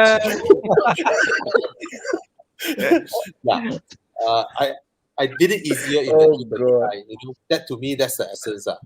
I guess it's because it's a rear-wheel drive and all-wheel drive. Yeah, man. Yeah. And it's a passive setup. Yeah. Yep. Easier to excite. Easier to Talking about your branches, where are you now located? So we have 2 outlets, Ingress Auto Damansara and one in Puchong as well. And we have and we have our standalone mini outlet in Bangsa too, along Jalan Maruf. And our buddy Irfan is there. Yes, our good friend Irfan.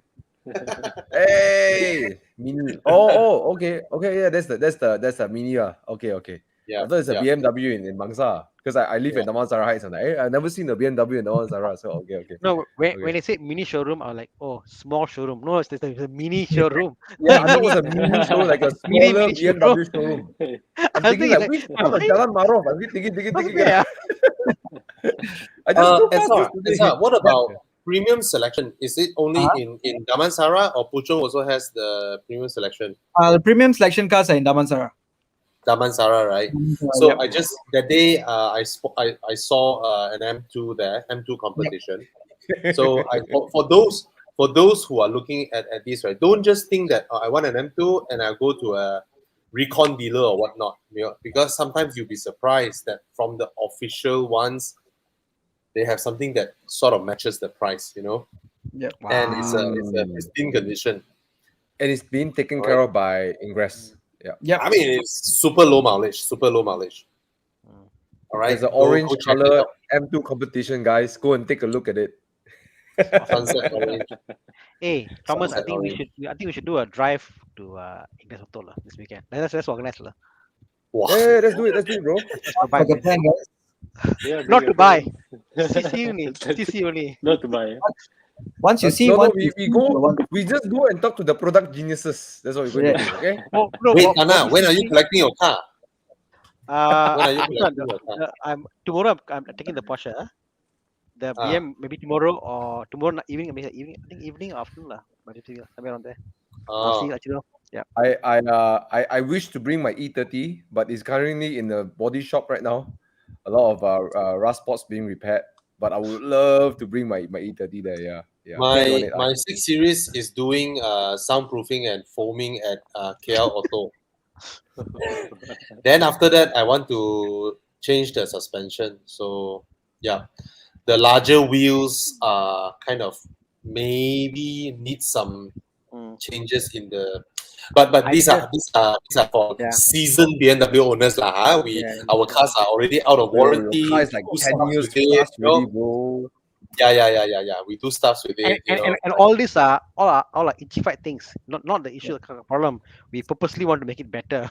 You know, it's and, all and the pleasure of the ownership, lah. You know, correct. you just want to make it Absolutely. better. Anna Yeah. is very familiar with that. bro, I'm in a good mood today. My suspension for my Porsche is done. I'm so happy. Nothing you say or do can put me down today. Okay. Okay, okay. I'll let you win today, bro. It's okay. Okay. Faisal asked, does the M2 competition is it available in Ingress? Yes, it is at Yes. Ingress Damansara. Hey guys, if you ever want to look for M2, right, or 2 Series, right? I never driven the M2 comp. I've driven the M2. But I also used to own the M235i for a long time. The 2 Series chassis. Any one of you who are spirited drivers, even the 220i, right? It's a ridiculously fun chassis, man. And, It's very and a lot of nimble. people sell mid engine. I tell you, front engine rear wheel drive is I find to be the easier car to drive spiritedly, actually. Mid engine is a bit more tougher to drive. I still miss a front engine rear drive car. I really do. You know, and if you guys are looking at, I think you guys got a really good offer on the M2 competition. Bobby went and I went to see it on Saturday. Yeah. Right. Yep. Yeah. So if you're looking for that kind of experience, I'm sort of. I feel like I'm really over the M2 or the 2 Series, but if you never guys over the want, M2, man.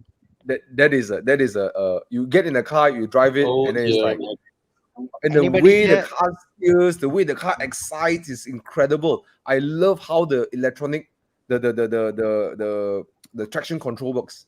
You know, the Sport Plus mode. You want to Yep. commit to oversteer, it will let you go. Then when you decommit, then it's like, okay, I straighten the car for you. Say, whoa. It allows you to have Whoa. just the right amount of fun before correcting. Yes, you have a nanny watching you all the time. Anybody here want to buy a M2? Thomas offering to come with you to be your salesman. Yeah. And, So guys, this I'm sums it genuinely up. excited.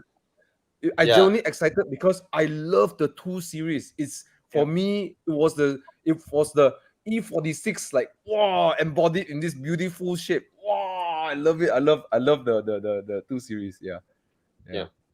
So Thomas, have you done stuff like that? Hey, Chiang, why you remove the picture? I put back. What? Nah, What? right. What?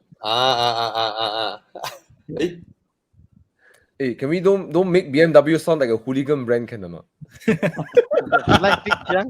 It's a fun car to drive. Okay, how we just put Okay. that? It's a fun car to drive. no, I want to explain. This picture. I was at a BMW Drive event in Sepang. Then, as I was leaving, the parking lot was rented up by Miata groups, the Mazda MX-5 groups, and then all of them were like doing their stuffs there. And then I inch my car in, like slowly I roll in, with Yeah. and then and suddenly I just went out there and do I mean after offing the traction controller. So yeah, man, this is the But it's a testament to how well balanced the car is. Yeah. it's fun, Thomas lah. Yap did in Thailand, remember? Uh, I have it on video, bro. oh, First I saw the gut saying no, cannot. So I faster. Correct. faster Yeah, talk, I managed to record. It's my video. If you see my video on our trip, Nice. even road trip is there. nice. So yes. All right, guys. So Thank you nice. so much to Ezra and Amma. Which dealer already? Ingress. We're Yep. Ingress Damansara. Auto Damansara. Yep. Yeah. All right. So you can just Google Damansara. search it, They have an outlet in Puchong, Waze but it. yeah, the event is at Damansara. Yeah, just Waze or Google Map it. BMW Damansara. It'll guide you all the way there. Nice. Such a big place. Nice. You won't miss it. Trust me. Why don't I Yeah. just get the link? I'll just put it here, all right? Yeah. Okay. Yeah. Yeah. So this is our showroom. Lovely. Lovely. Okay, so we got the link showing there. Just check out the comment section. You can see. Okay, guys. Okay, guys, thank you, Ezra. Thank you so guys. much, Ezra, Amar. Thank you for Hope putting you up with all our childish banter from time to time. Because Yeah. Thank you for your time. Hope to see Thank y'all you for having this us. weekend at Ingress. We should Don't get we forget to should drop get by. Ezra and I Amar shall- again. back in the I shall show. arrange Tana to talk to Ezar and Amar. Yeah. I'm the hybrid. I'm a strong believer of the hybrids. I love my hybrids. Whatever you say, I love my hybrids. Yes. Come try the G20. Okay, guys. Okay, thanks guys. Okay, Thanks. thank you Thank so you. much. Thank you. Thanks. Bye. Thank Chia, you. can we go for a Bye. commercial break? Yeah, let's go for a break and then we'll come back with more exciting stuff. All right. See you, Amar. See you, Ezra. See you. Bye. See you. Thank you. Bye. Ciao, ciao, ciao. Okay, let's talk Mercedes. No, Oi!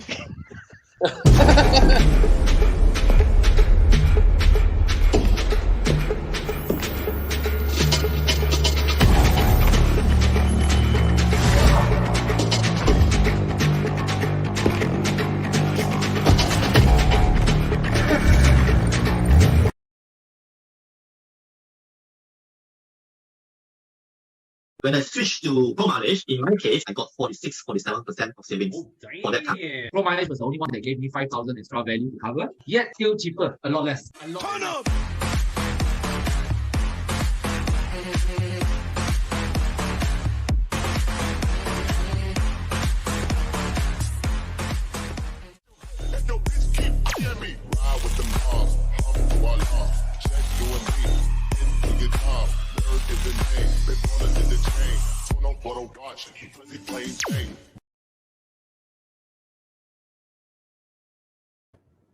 Abang Kon.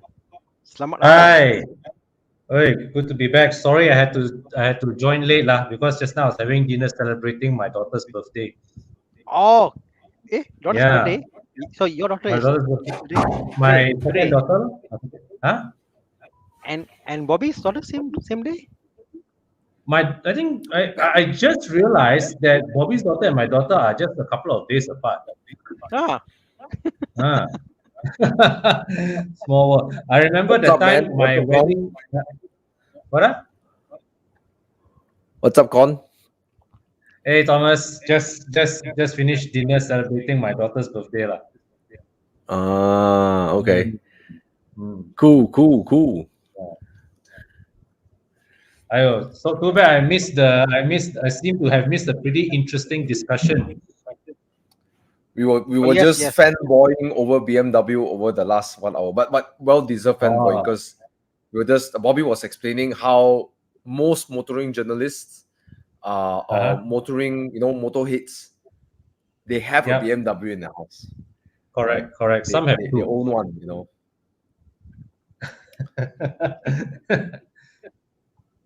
Yeah. I'm taking a picture for my friend. He's messaging me. I'm just saying I'm in a live stream.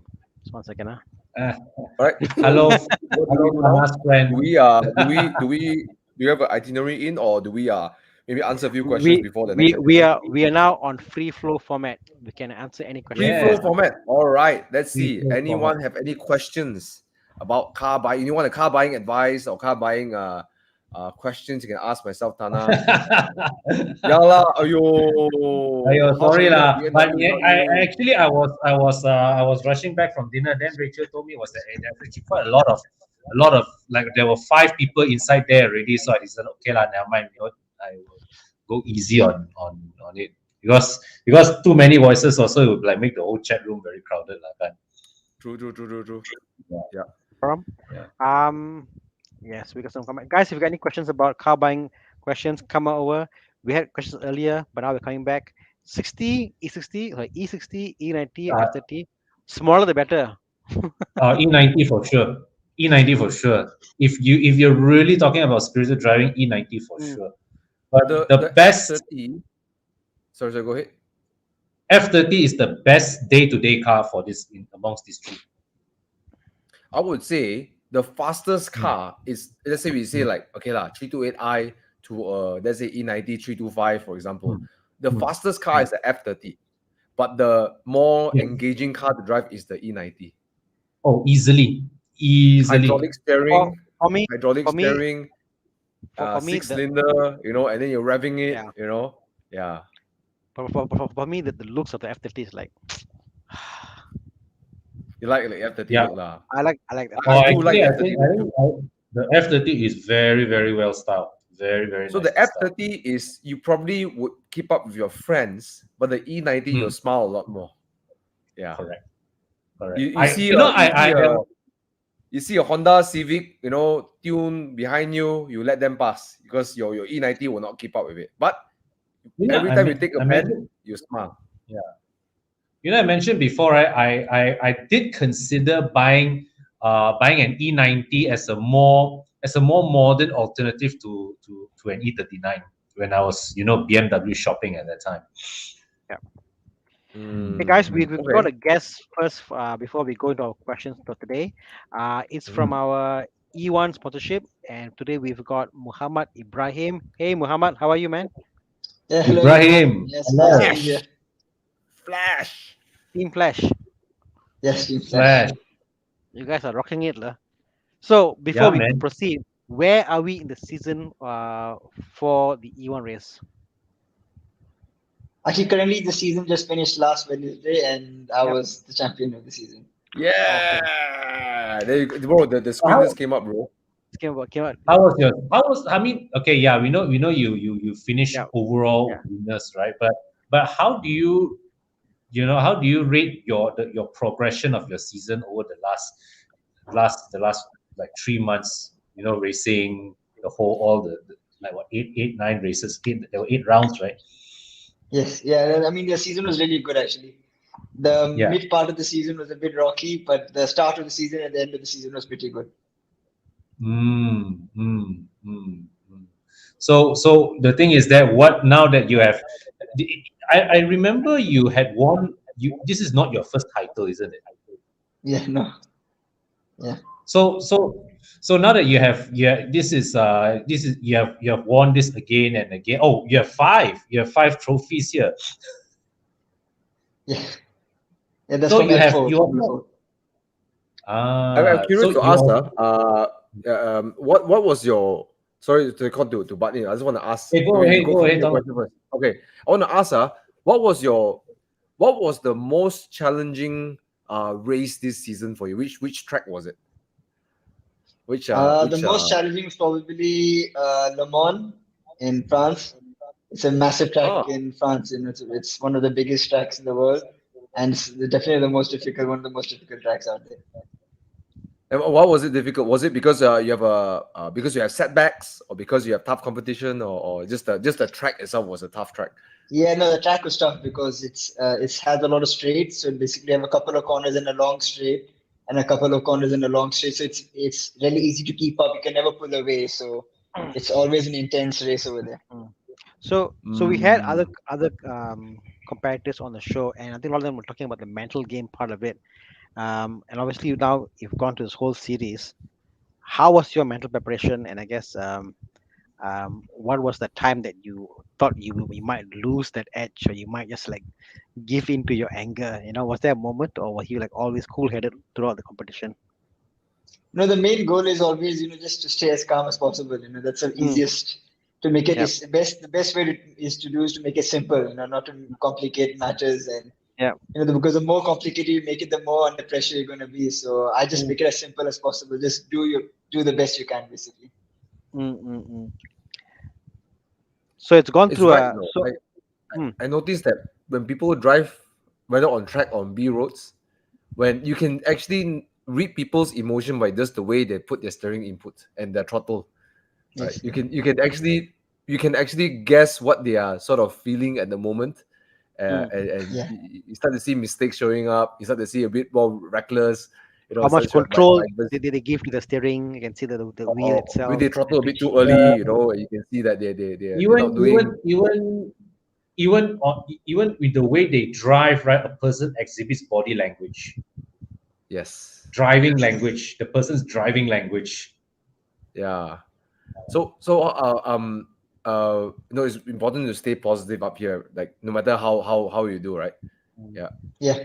No, basically, like, especially with me, I tend not to have any kind of emotions while driving, because I get into a zone where I cannot really think about anything else, just concentrating on driving, basically. Ah. So I want to ask a question because I'm not a big track guy, but I recently been on the track with my car, and I how do you I think this is for everyone as well. Maybe it's not driving for you, maybe it's life, right? Maybe you can learn some tips from Ibrahim, who's a child. I always believe success leaves clues. There's always a clue, right? Sometimes you make a bad corner. You just maybe you brake too early, or you attack the apex too early, you throttle a bit too early, you oversteered, or maybe you understeered in the corner. There's always this thing in your mind thinking oh, I screwed up the last corner. How do you how do you block that out, or how do you move forward from having a terrible corner, like you spun out, maybe you flew out or something, right? How do you catch yourself mentally? Yeah. Yeah, so it's basically, just tell yourself, don't, the worst thing you can do is about thinking about the mistake you did. You should never think about the mistake you did, because the more you think about it, like you go through a corner, for example, and you have a snapper oversteer, and if you think about it, the corner after, it's going to get worse. So it's best thing to forget the mistake and just think about what's coming up ahead. That's the best thing to do. So the more you think about the mistake, the more likely the mistake will occur again. Yeah. Yes. Yeah. Okay. I'm It's always best thing to fearful, avoid like it. when you make a corner in a particular corner, and you're like, oh, next corner coming out again, the same corner, you get more worried about the corner. But I guess you're saying is you need to just press reset and just back to zero, Yeah. do it again, do it again, do it again. The Ma- challenge really is to not let one error compound to another and become a domino effect, isn't it? Yes. Yeah. Yeah, exactly. That's exactly what it is. Basically, because the more you think about it, the more it's just going to make it worse, basically. So it's just about taking it corner by corner, not to think what happened on the previous lap, or just corner by corner is the best. I'm not sure this is a joke, but Jordan says a question: do drivers eat more before they go on the track to increase weight and settle first point of gravity? Ibrahim, you have real life track experience also, right? Before. Yes, I'm a professional, real life professional Yeah, racing yeah, driver. yeah. So basically, I started out in 2016 in karting, and in 2017 I did my first season here in Malaysia. So I won the Nice. championship. I'm the Asia Max champion, and then out of winning the championship, I got a ticket to Portimao, where 72 of the best karters in the world come together. They're all champions of each of their own countries, and I finished fifth there in the world. Then, and basically in 2018, I got an offer to go to UK and do karting there as well. So I spent a season there. And then Nice. in 2019, I started out doing cars. So I started off with a bit of F4 and a bit of Formula Renault. And then I think the end of last year, I did another few tests, and I hold the lap record on Sepang right now, actually, in Formula Renault. Wow. Sweet. Nice. Sweet.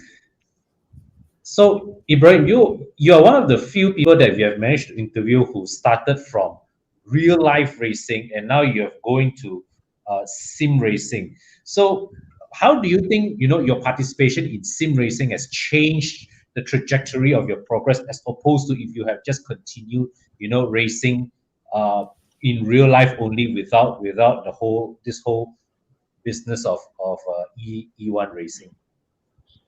No, basically, these days every single racing driver has a sim in their home. So it's very important to do both. If you don't do both, you cannot be successful.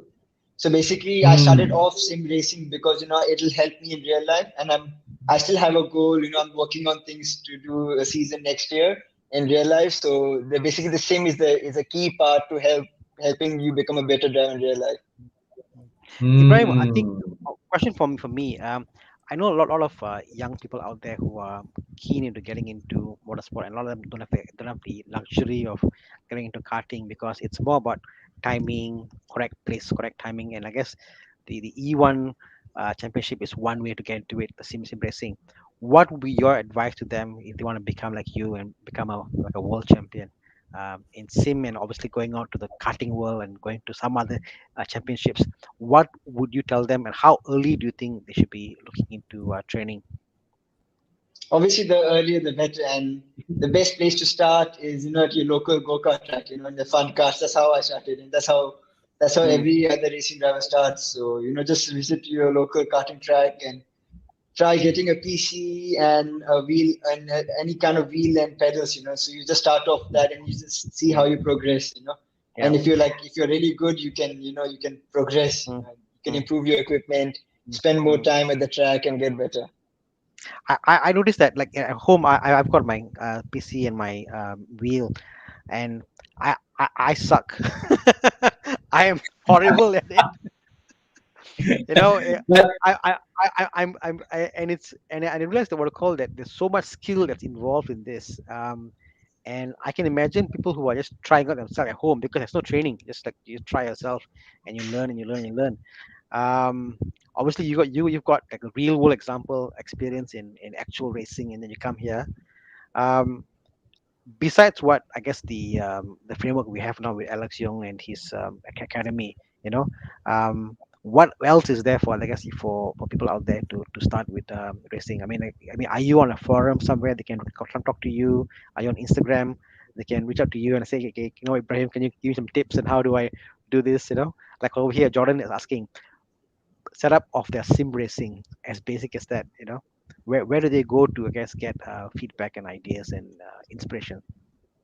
The best place to go is, it depends what platform you're driving on. For example, Mm, the E1 Championship was on iRacing.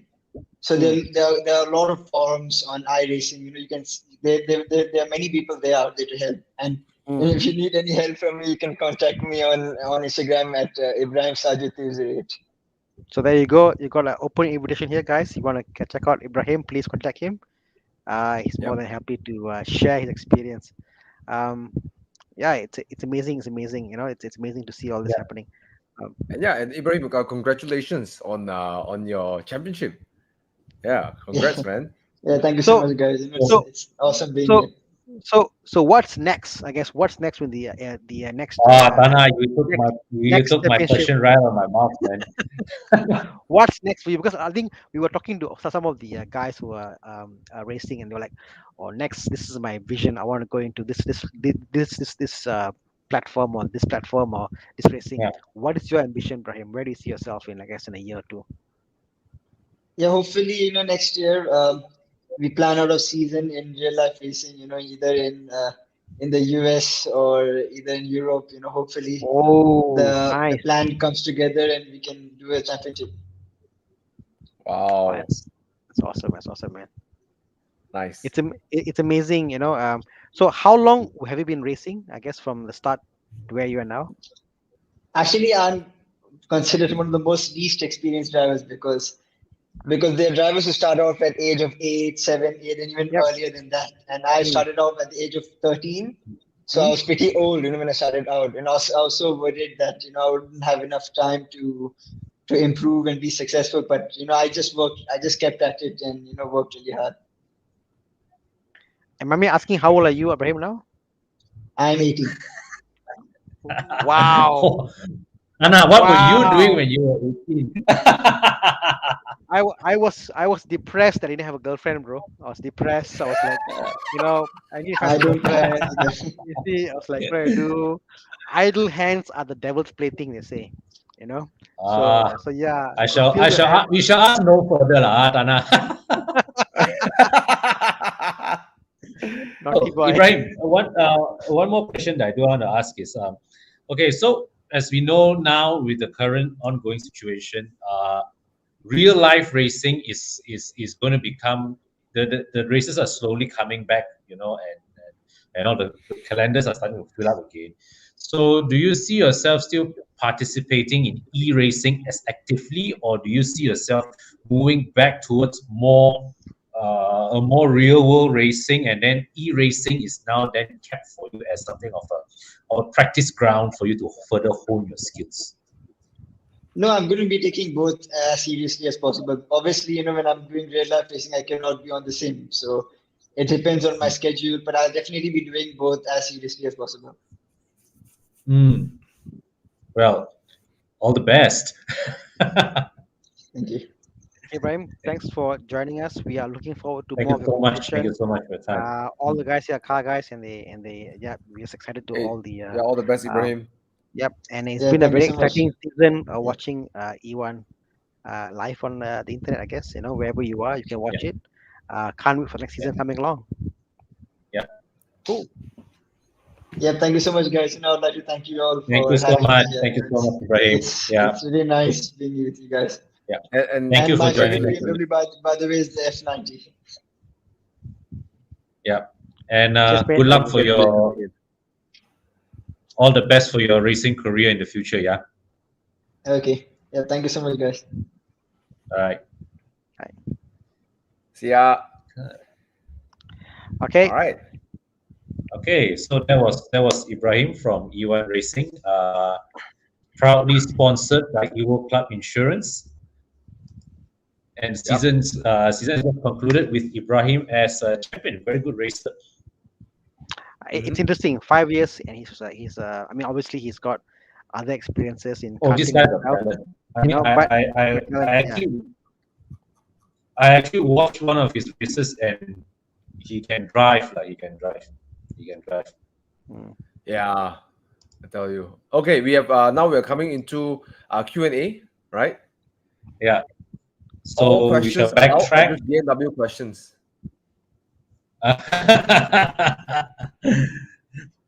How's this one? Non-BM question. This is a Porsche question for a Porsche man. I got a question I want to bring out because it's my childhood friend. Okay, never mind. Okay. Can. No, do you answer? I'll do that. Do the question first. Do the question first. This is for you. This is a help out chat here. Oh, something very exciting. 991 GTS and C63 Black Series. Wow, Black Series, Wow. Okay, I never driven the Black Series. The C63 is like going to eat you alive. I think the thing is that, right, the 911 is a finely honed precision machine. The C63 is a brutal monster. Yes, I think that's a very good way to put it. This thing will eat you alive, man. Yes, you have to really work the car, and the sound is. Yeah. So the thing is that if you're, I think if you're looking at really thrilling and exciting, the C63 may actually give if you want more something, thrills, it's your driving style. If you want something agile, fast, agile, the 911. You want something you can't go wrong with that's like slap you in the face, like you're not wake up, it slap you a few times, beat you around, throw you upside down. Yeah. I mean, still, I'll tell you, you have to be a car guy and a deep car guy to appreciate and buy a C63 Black Series, because it's like it's a C63 Black Series. Some guys don't know it, but it's something you actually are passionate about. The 911, obviously, the world. It's 911, So yeah. And on top of what Tana said, what's your driving style? What is your driving style? You want to carve nice lines, or you want to drive like you want to have a lunatic, like burning tires everywhere? It kind of tells you what you like, Yeah. And the thing is that, right, with the C63, right, people will look at you and will say, okay, this one is a real C63 or a C200 or C180. Whereas if it's a 911, right, people, even if let's say if it's fake also, right, it's still a fake 911 Carrera only. Correct. So for that reason, and the fact that I think Porsche makes you a better driver over time. You get to experience things. I would say Yeah. the Porsche. The CC3 is just bonkers, and it's like, yeah, it's Oh, bonkers, but is it? What is it trying to get to you? I'm not sure. It's just crazy. Like it's a crazy car. Like, Yeah. so yeah, yeah, There's no yeah. one right answer here. I will answer is like, what's your driving style? What's your Yeah. driving All right. style? Yeah. Actually, Thomas nailed it lah. If you want a car that you feel confident pushing around, right, it has to be the 911. And the 911 right now, that in the 99s, actually from 991, even 997 generation onwards, they have become quite civilized and quite easy to manage. No, there are no Especially more like the 991.1. yeah, yeah. 997 still a bit raw lah, huh? A bit raw. Yeah. A bit gila. Yeah, because the weight is still really real. This one they push the engine in a bit, so it's a bit more refined. Yeah. Okay, let's go next one Right. question. Hope that answer your From question. Yeah. Wait. I got one. My friend Jonas here from Segamat. He's my classmate from Of Segamat. course, okay lor. Okay. Of course, He okay say on lor. more. Oh, but he saw the one unit automatic, bro. Okay, give you a Which context. generation? He used to drive a CRZ manual. Okay. So will the automatic be suitable for him or manual? Manual. Yeah, the manual is better. The I mean, CRZ is such see, a I think fun car. It's such a fun car to drive. It's so yeah, engaging. I love the CRZ actually. I think it's a fantastic yeah. car to get. But the MX-5, it's automatic. I don't know lah. Automatic takes away one aspect of the enjoyment, lah, if you ask me. Because Yeah. the thing is that the MX-5 does not have it does not have a crazy powertrain. Nope. You know, so having a manual in the MX-5, it really contributes to the whole driving process, the whole driving enjoyment process. Especially someone like Jonah is proficient, super proficient at handling a manual gearbox. He loves driving his CRZ. So when you take that manual gearbox away, I think he will find himself in a space where he's like, yeah.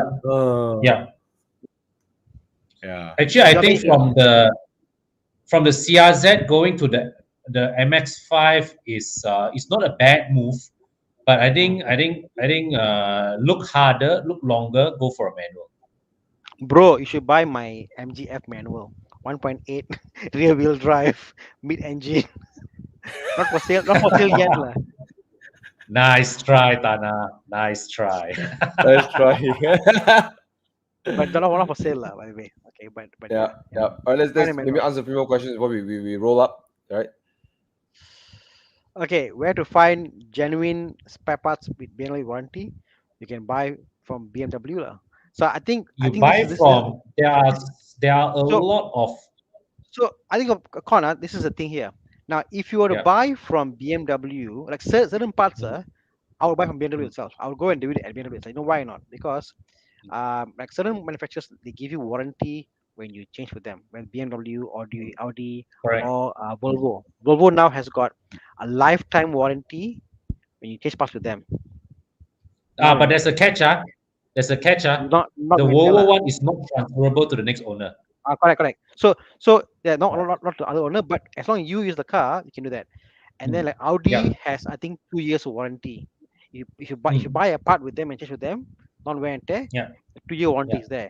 So BMW also got the part is there. So some parts, when the price difference of like buying outside and buying in BMW is not so much difference, it makes sense to actually go back to BMW, Audi, or Volvo. But the warranty part here, if you buy outside or like all this proper authorized, not authorized proper spare part fullers, they don't give you warranty per se. They'll say like you buy and then like 1 day, 1 week, whatever, they'll check for it, but that's about it. Once you open up, they won't sell back unless it's a defect in the part itself. So warranty is not there. Actually, even if you go to an outside mechanic, right? The outside the mechanic, some workshops will give you warranty for repair works if they source the part themselves, because let's say like you see all these. You see, the thing with BMW, I can tell you, is that there are many stockists that carry BMW parts. So you can buy direct from these stockists, or workshops will go to these stockists and buy parts from them. right? Now, but if the workshop go and buy the parts from this stockist, they know that this stockist is supplying them with original parts. The workshop will provide the warranty. If let's say something wrong, they will take the part, they change for you, and then they go back to the stockist and claim. But if you buy it yourself, the workshop does not know what the source of the parts. They won't give you the warranty. Yep, correct. Yep. Jackson asked about CRZ. The manual. Can we case swap? Yep. I mean, you got money, you can do anything you want, definitely possible. I think this is quite a popular mode. In fact, a lot of guys, if you see the CRZ forum, Michael, I did a video on it. They are taking jazz headers and putting into CRZ and vice versa. They're swapping around, so it's a very swappable, tunable platform, So yeah, if I was single and young, CRZ is hybrid, doesn't matter. It's hard to get. Yeah. Hybrid again, you see. Hybrid, you're the hybrid man, lah. Can't wait. I can't wait to watch your review of the 530E. Oh, it's done. I'll be making it live tomorrow. Was editing it, yeah. I'm trying to get a different angle from everyone in Horizon team. So mine will be more of the spirited part of the E30. Yeah, I figured that too. I figured everybody has a different view of it. Yeah. And I'm taking also a different view. Like Bobby took the drive and was talking about how refined it is, how it comes together, the packaging bit. But yeah, watch out for the video. Yeah. Oh, Marcus Dong is getting his 125 this week. Congrats. Hey, if you're talking about the new the F20, the F22, sorry, man, there's a nice chassis, the last of the rear drive hatchback. Nice. Yeah. Very nice. I had the 118i. I just wish I had a little bit more power. But the chassis is fantastic. Chassis is fantastic. Your 118i was the 3-cylinder or the 1.6? No, mine is the pre-facelift, so it's the Prince engine. Yeah, 118i, the 4-cylinder. Yeah. Jonah have his CRZ, all right? So it's time for you to get a Mazda MX-5 manual, all right? Yeah. Okay, one day I'll be leading a drive down to Segamat with my dad.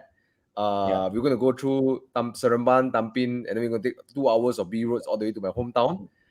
Jonah is a developer in Segamat, so there's some really nice, exciting areas to hang out, chill, have a couple of beers and chit chat, or coffee, whichever, right? Hey, filter and you know what? And Jonah, you are going to love taking your MX-5 through Seremban, through Tampin, through Alo Gajah. You're going to love it. Okay, you're going to love it. Wow. Okay, Sealing Chain says drive manual and bad jam and see what you say. I don't know. I mean, I've come to the point I drive manual in jams. It's just like a second nature. I don't think about it. Yeah. I to be honest, I have 3 manual cars and soon to be 4 manual cars. I'm okay with it. It becomes automatic. I don't think about it. Yes. Does it Thomas, suck? I saw exactly a yellow Megane RS 280. Whoa, really? Same yellow. But you know what? I think that yes, you will suck in the traffic, right? But when you get to the weekend and then you get to drive on the twisty roads, you just forget about all the traffic jam. You just forget. Man. You just. No, I mean, anybody who say about they buy a car, be stuck in traffic jam, guys, you guys have it wrong, because you buy a car to be stuck in traffic jam, you should be okay. I'm in a traffic jam. I want to get out as fast as possible. Once you're out, you're free. Yeah. And if you're getting traffic jam and you're like, oh, it's a comfortable car, I want to sleep in the car and it's comfortable. And what's the point? You buy a car to sleep and I don't know. You shouldn't buy a car to be stuck in traffic jam. You see, the thing is that, right? It doesn't matter. It doesn't matter. Manual or auto traffic jam sucks, right? So the thing is that right now, even though I sold my last manual car, I still plan my journeys to avoid traffic jam if possible. Because traffic jams, at the end of the day, you're wasting fuel and you are adding wear and tear to your car for no good reason. Okay, guys, we're gonna take a True. few more questions. One more. Okay. Hmm. Boss Thomas. Okay, not boss. Sorry. Boss, Can you share boss experience two. owner of E30 spare part maintenance headache? Okay. I will answer the last question first.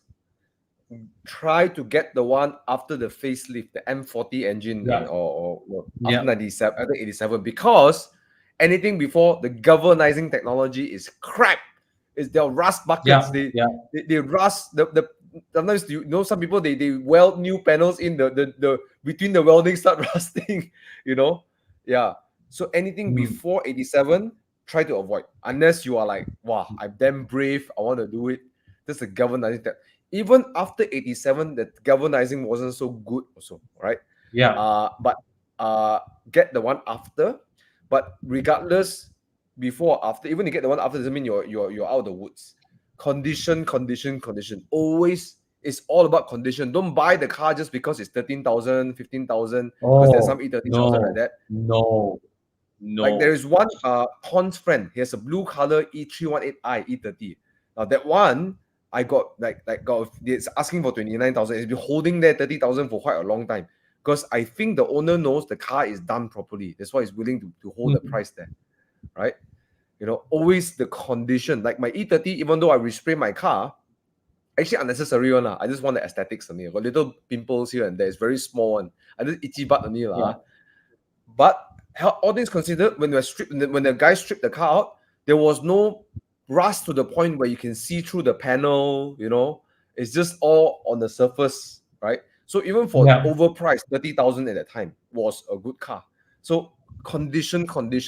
I cannot really say your spare part maintenance. Everything will depend on how well your condition you buy the car and Correct. how the previous Correct. owner jaga the car. You know, so I Yeah. cannot give you a one answer.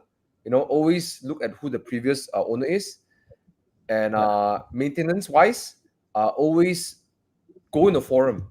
You cannot rely just on your workshop. Go in the forum, get participated, learn about your parts. You know, that's all I And can really say. Every E30 is different. Yeah. yet at the same time, the E30 is a very well documented car. There are so many enthusiasts for this car around the world. Google will help you find a shit ton of videos, forums, and whatnot that all other owners have went through the journey and detailed the kind of problems that can potentially wait. And if there's one thing I've learned with BMW ownership is that, right, it is very difficult for you to come across an issue where someone else out there in the world has not faced it before. Correct. Even Malaysia. Join E30 Malaysia, the Facebook group. You get so much information, so much help. And I think because there's a bit of camaraderie, like, oh, we are all E30 people, so we support each other, you know. And sometimes we sell parts to each other. You know, I wanted the bumper, and then one guy from Penang, he's like, oh, I'm selling the bumper. Okay, you sell to me. Then you know, we it's a community there. So, yeah. You know, the thing is that, right, with the thing with this some of these cars, right, buying and selling of parts is actually a very interesting process. It's a very fun process.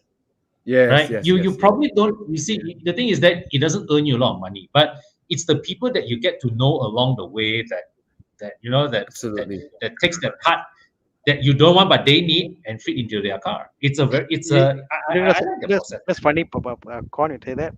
I've got a thing on my phone now.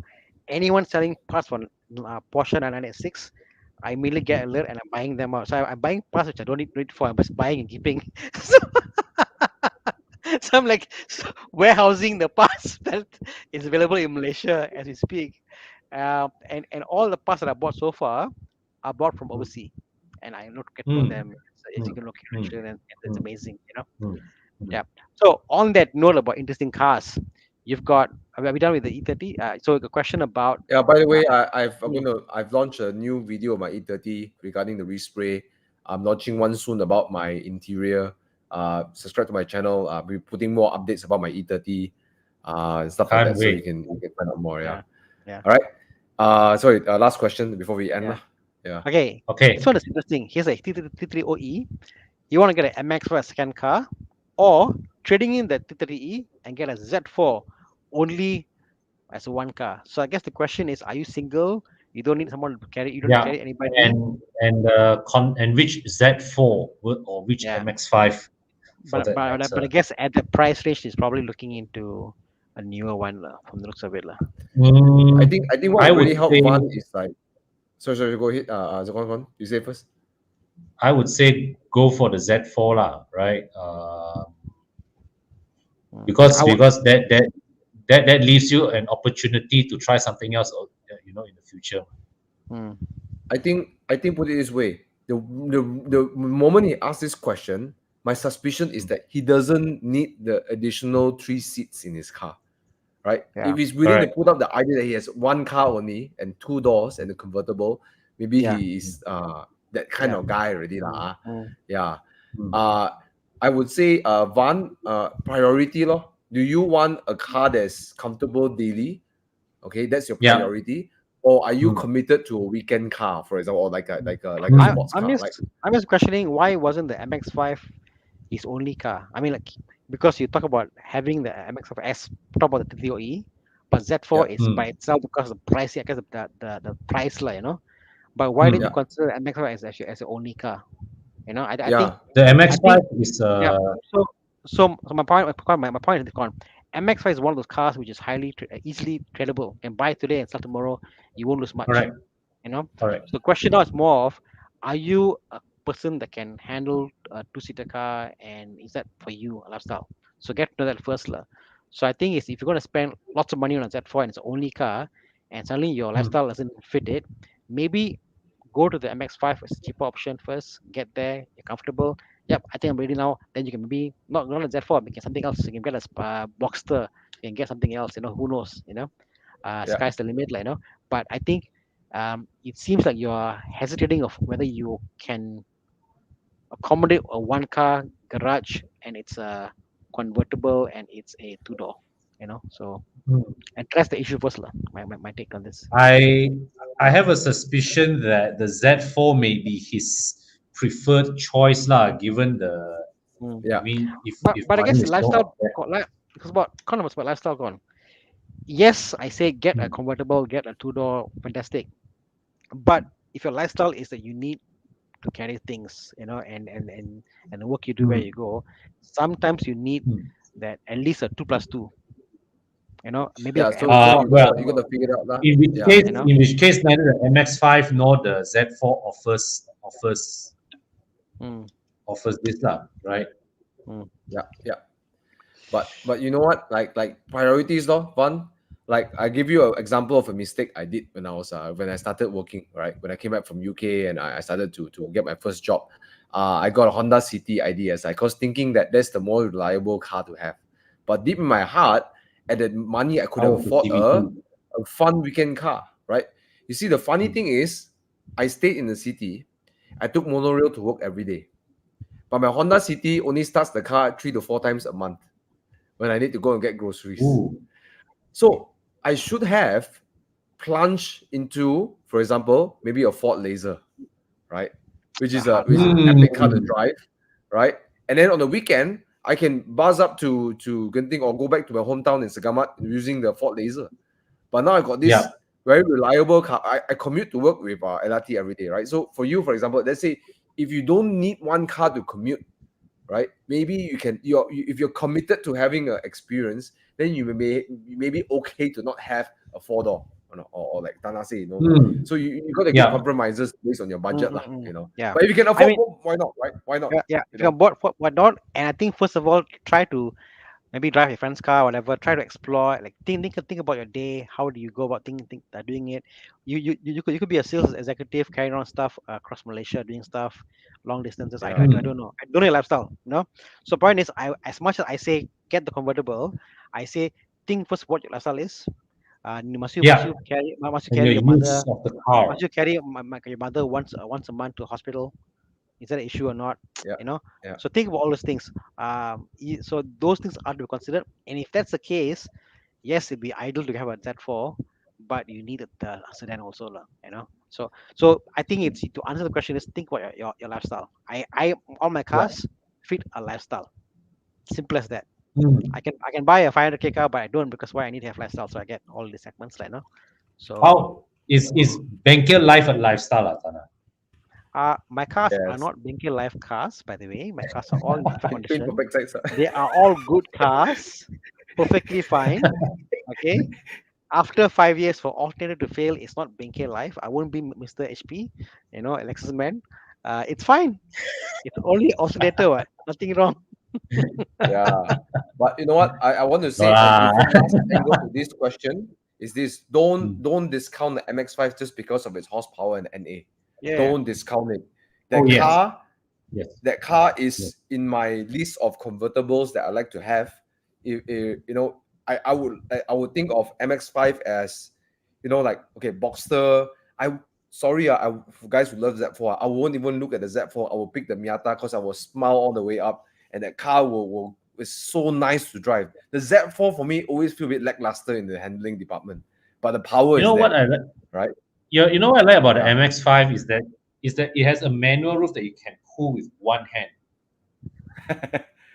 Yeah. But I mean, honestly, it's- the handling dynamics, the chassis is playful. The chassis is one Oh, that you yes, can really yes. throw around and get. You- You feel like going for the last 5-10%. Whereas the Z4 does not feel like it wants to go there that much. So don't discount Yeah. the MX-5. Yeah. Never discount the MX-5. Yeah. I'm drawn to answer this last question. And again, Thomas haven't got the answer about the Volvo XC60 T6. What answer? What was the I don't know question? what answer. They don't So have I that. think he's Wait, which S66 are we talking about? The previous Gen 1, T6, lah, we're right? The probably current. talking about the last gen, right? the last gen. Are you talking about because the current Gen 1, they don't have the T6 in Malaysia. In Malaysia, So, yeah. So if you're talking about the previous Gen 1, there are two versions of the T6. There was 2012. 2012, that's a crazy one, man. The 2012 one is the one with the transverse mounted 3-liter inline six. Yeah, this one I cannot answer the question because I never driven it. Okay. But I heard that this car is rapid lah. Okay, that's all I can say. It's but I heard crazy lah. This car is top steer is also an crazy. issue with this car, right? Top steer. Yeah. Right? I mean, come on. Who puts a 3-liter inline six transversely in a front wheel drive car? Okay, this is granted. This is all-wheel drive, but it's still crazy outputs lah for this setup. I can't give you an answer, Nagin. That's why maybe you message me on Instagram. Yeah. I can't give you an answer because I've never driven it. So I that gen of Volvos I never really touched except for the V40, right? But Con, what do you think? You've driven that car, right? I've not. I've driven the T5, but not the T6. Well, it won't outhandle a 3 Series for that matter, but you have something really, really unique in our market. Yeah. Okay, guys. Yeah, something that's really unique. Okay, we're coming to end of the show. I guess last one lah. Yeah. Buy. Buy. Just buy. Don't have to think. Just buy. Just buy. Buy. Go Okay, for guys, the thanks. 328 lah, bro. 328 lah. Yeah. Okay. I mean, any of the newer BMs are totally fine. Like, get it, like, no issue. 328 lah, yo. So, guys, thanks for hanging out with us on a Monday. Bobby had some issue with his internet out in Penang. Yeah. I heard Penang got stormed now. Yeah, too bad. So again, we'll see you on Friday. Isn't the next show? We have Thomas coming Friday. We've got Alex coming on Wednesday, and you got anything coming on Thursday? Or not? I've been a bit tired. Like Dibali was there last Thursday. Let's think about it, Go on, Let's think about it. I might do a show on Thursday. Okay. Give yourself a break, lah. Okay. Bye. Good night, guys.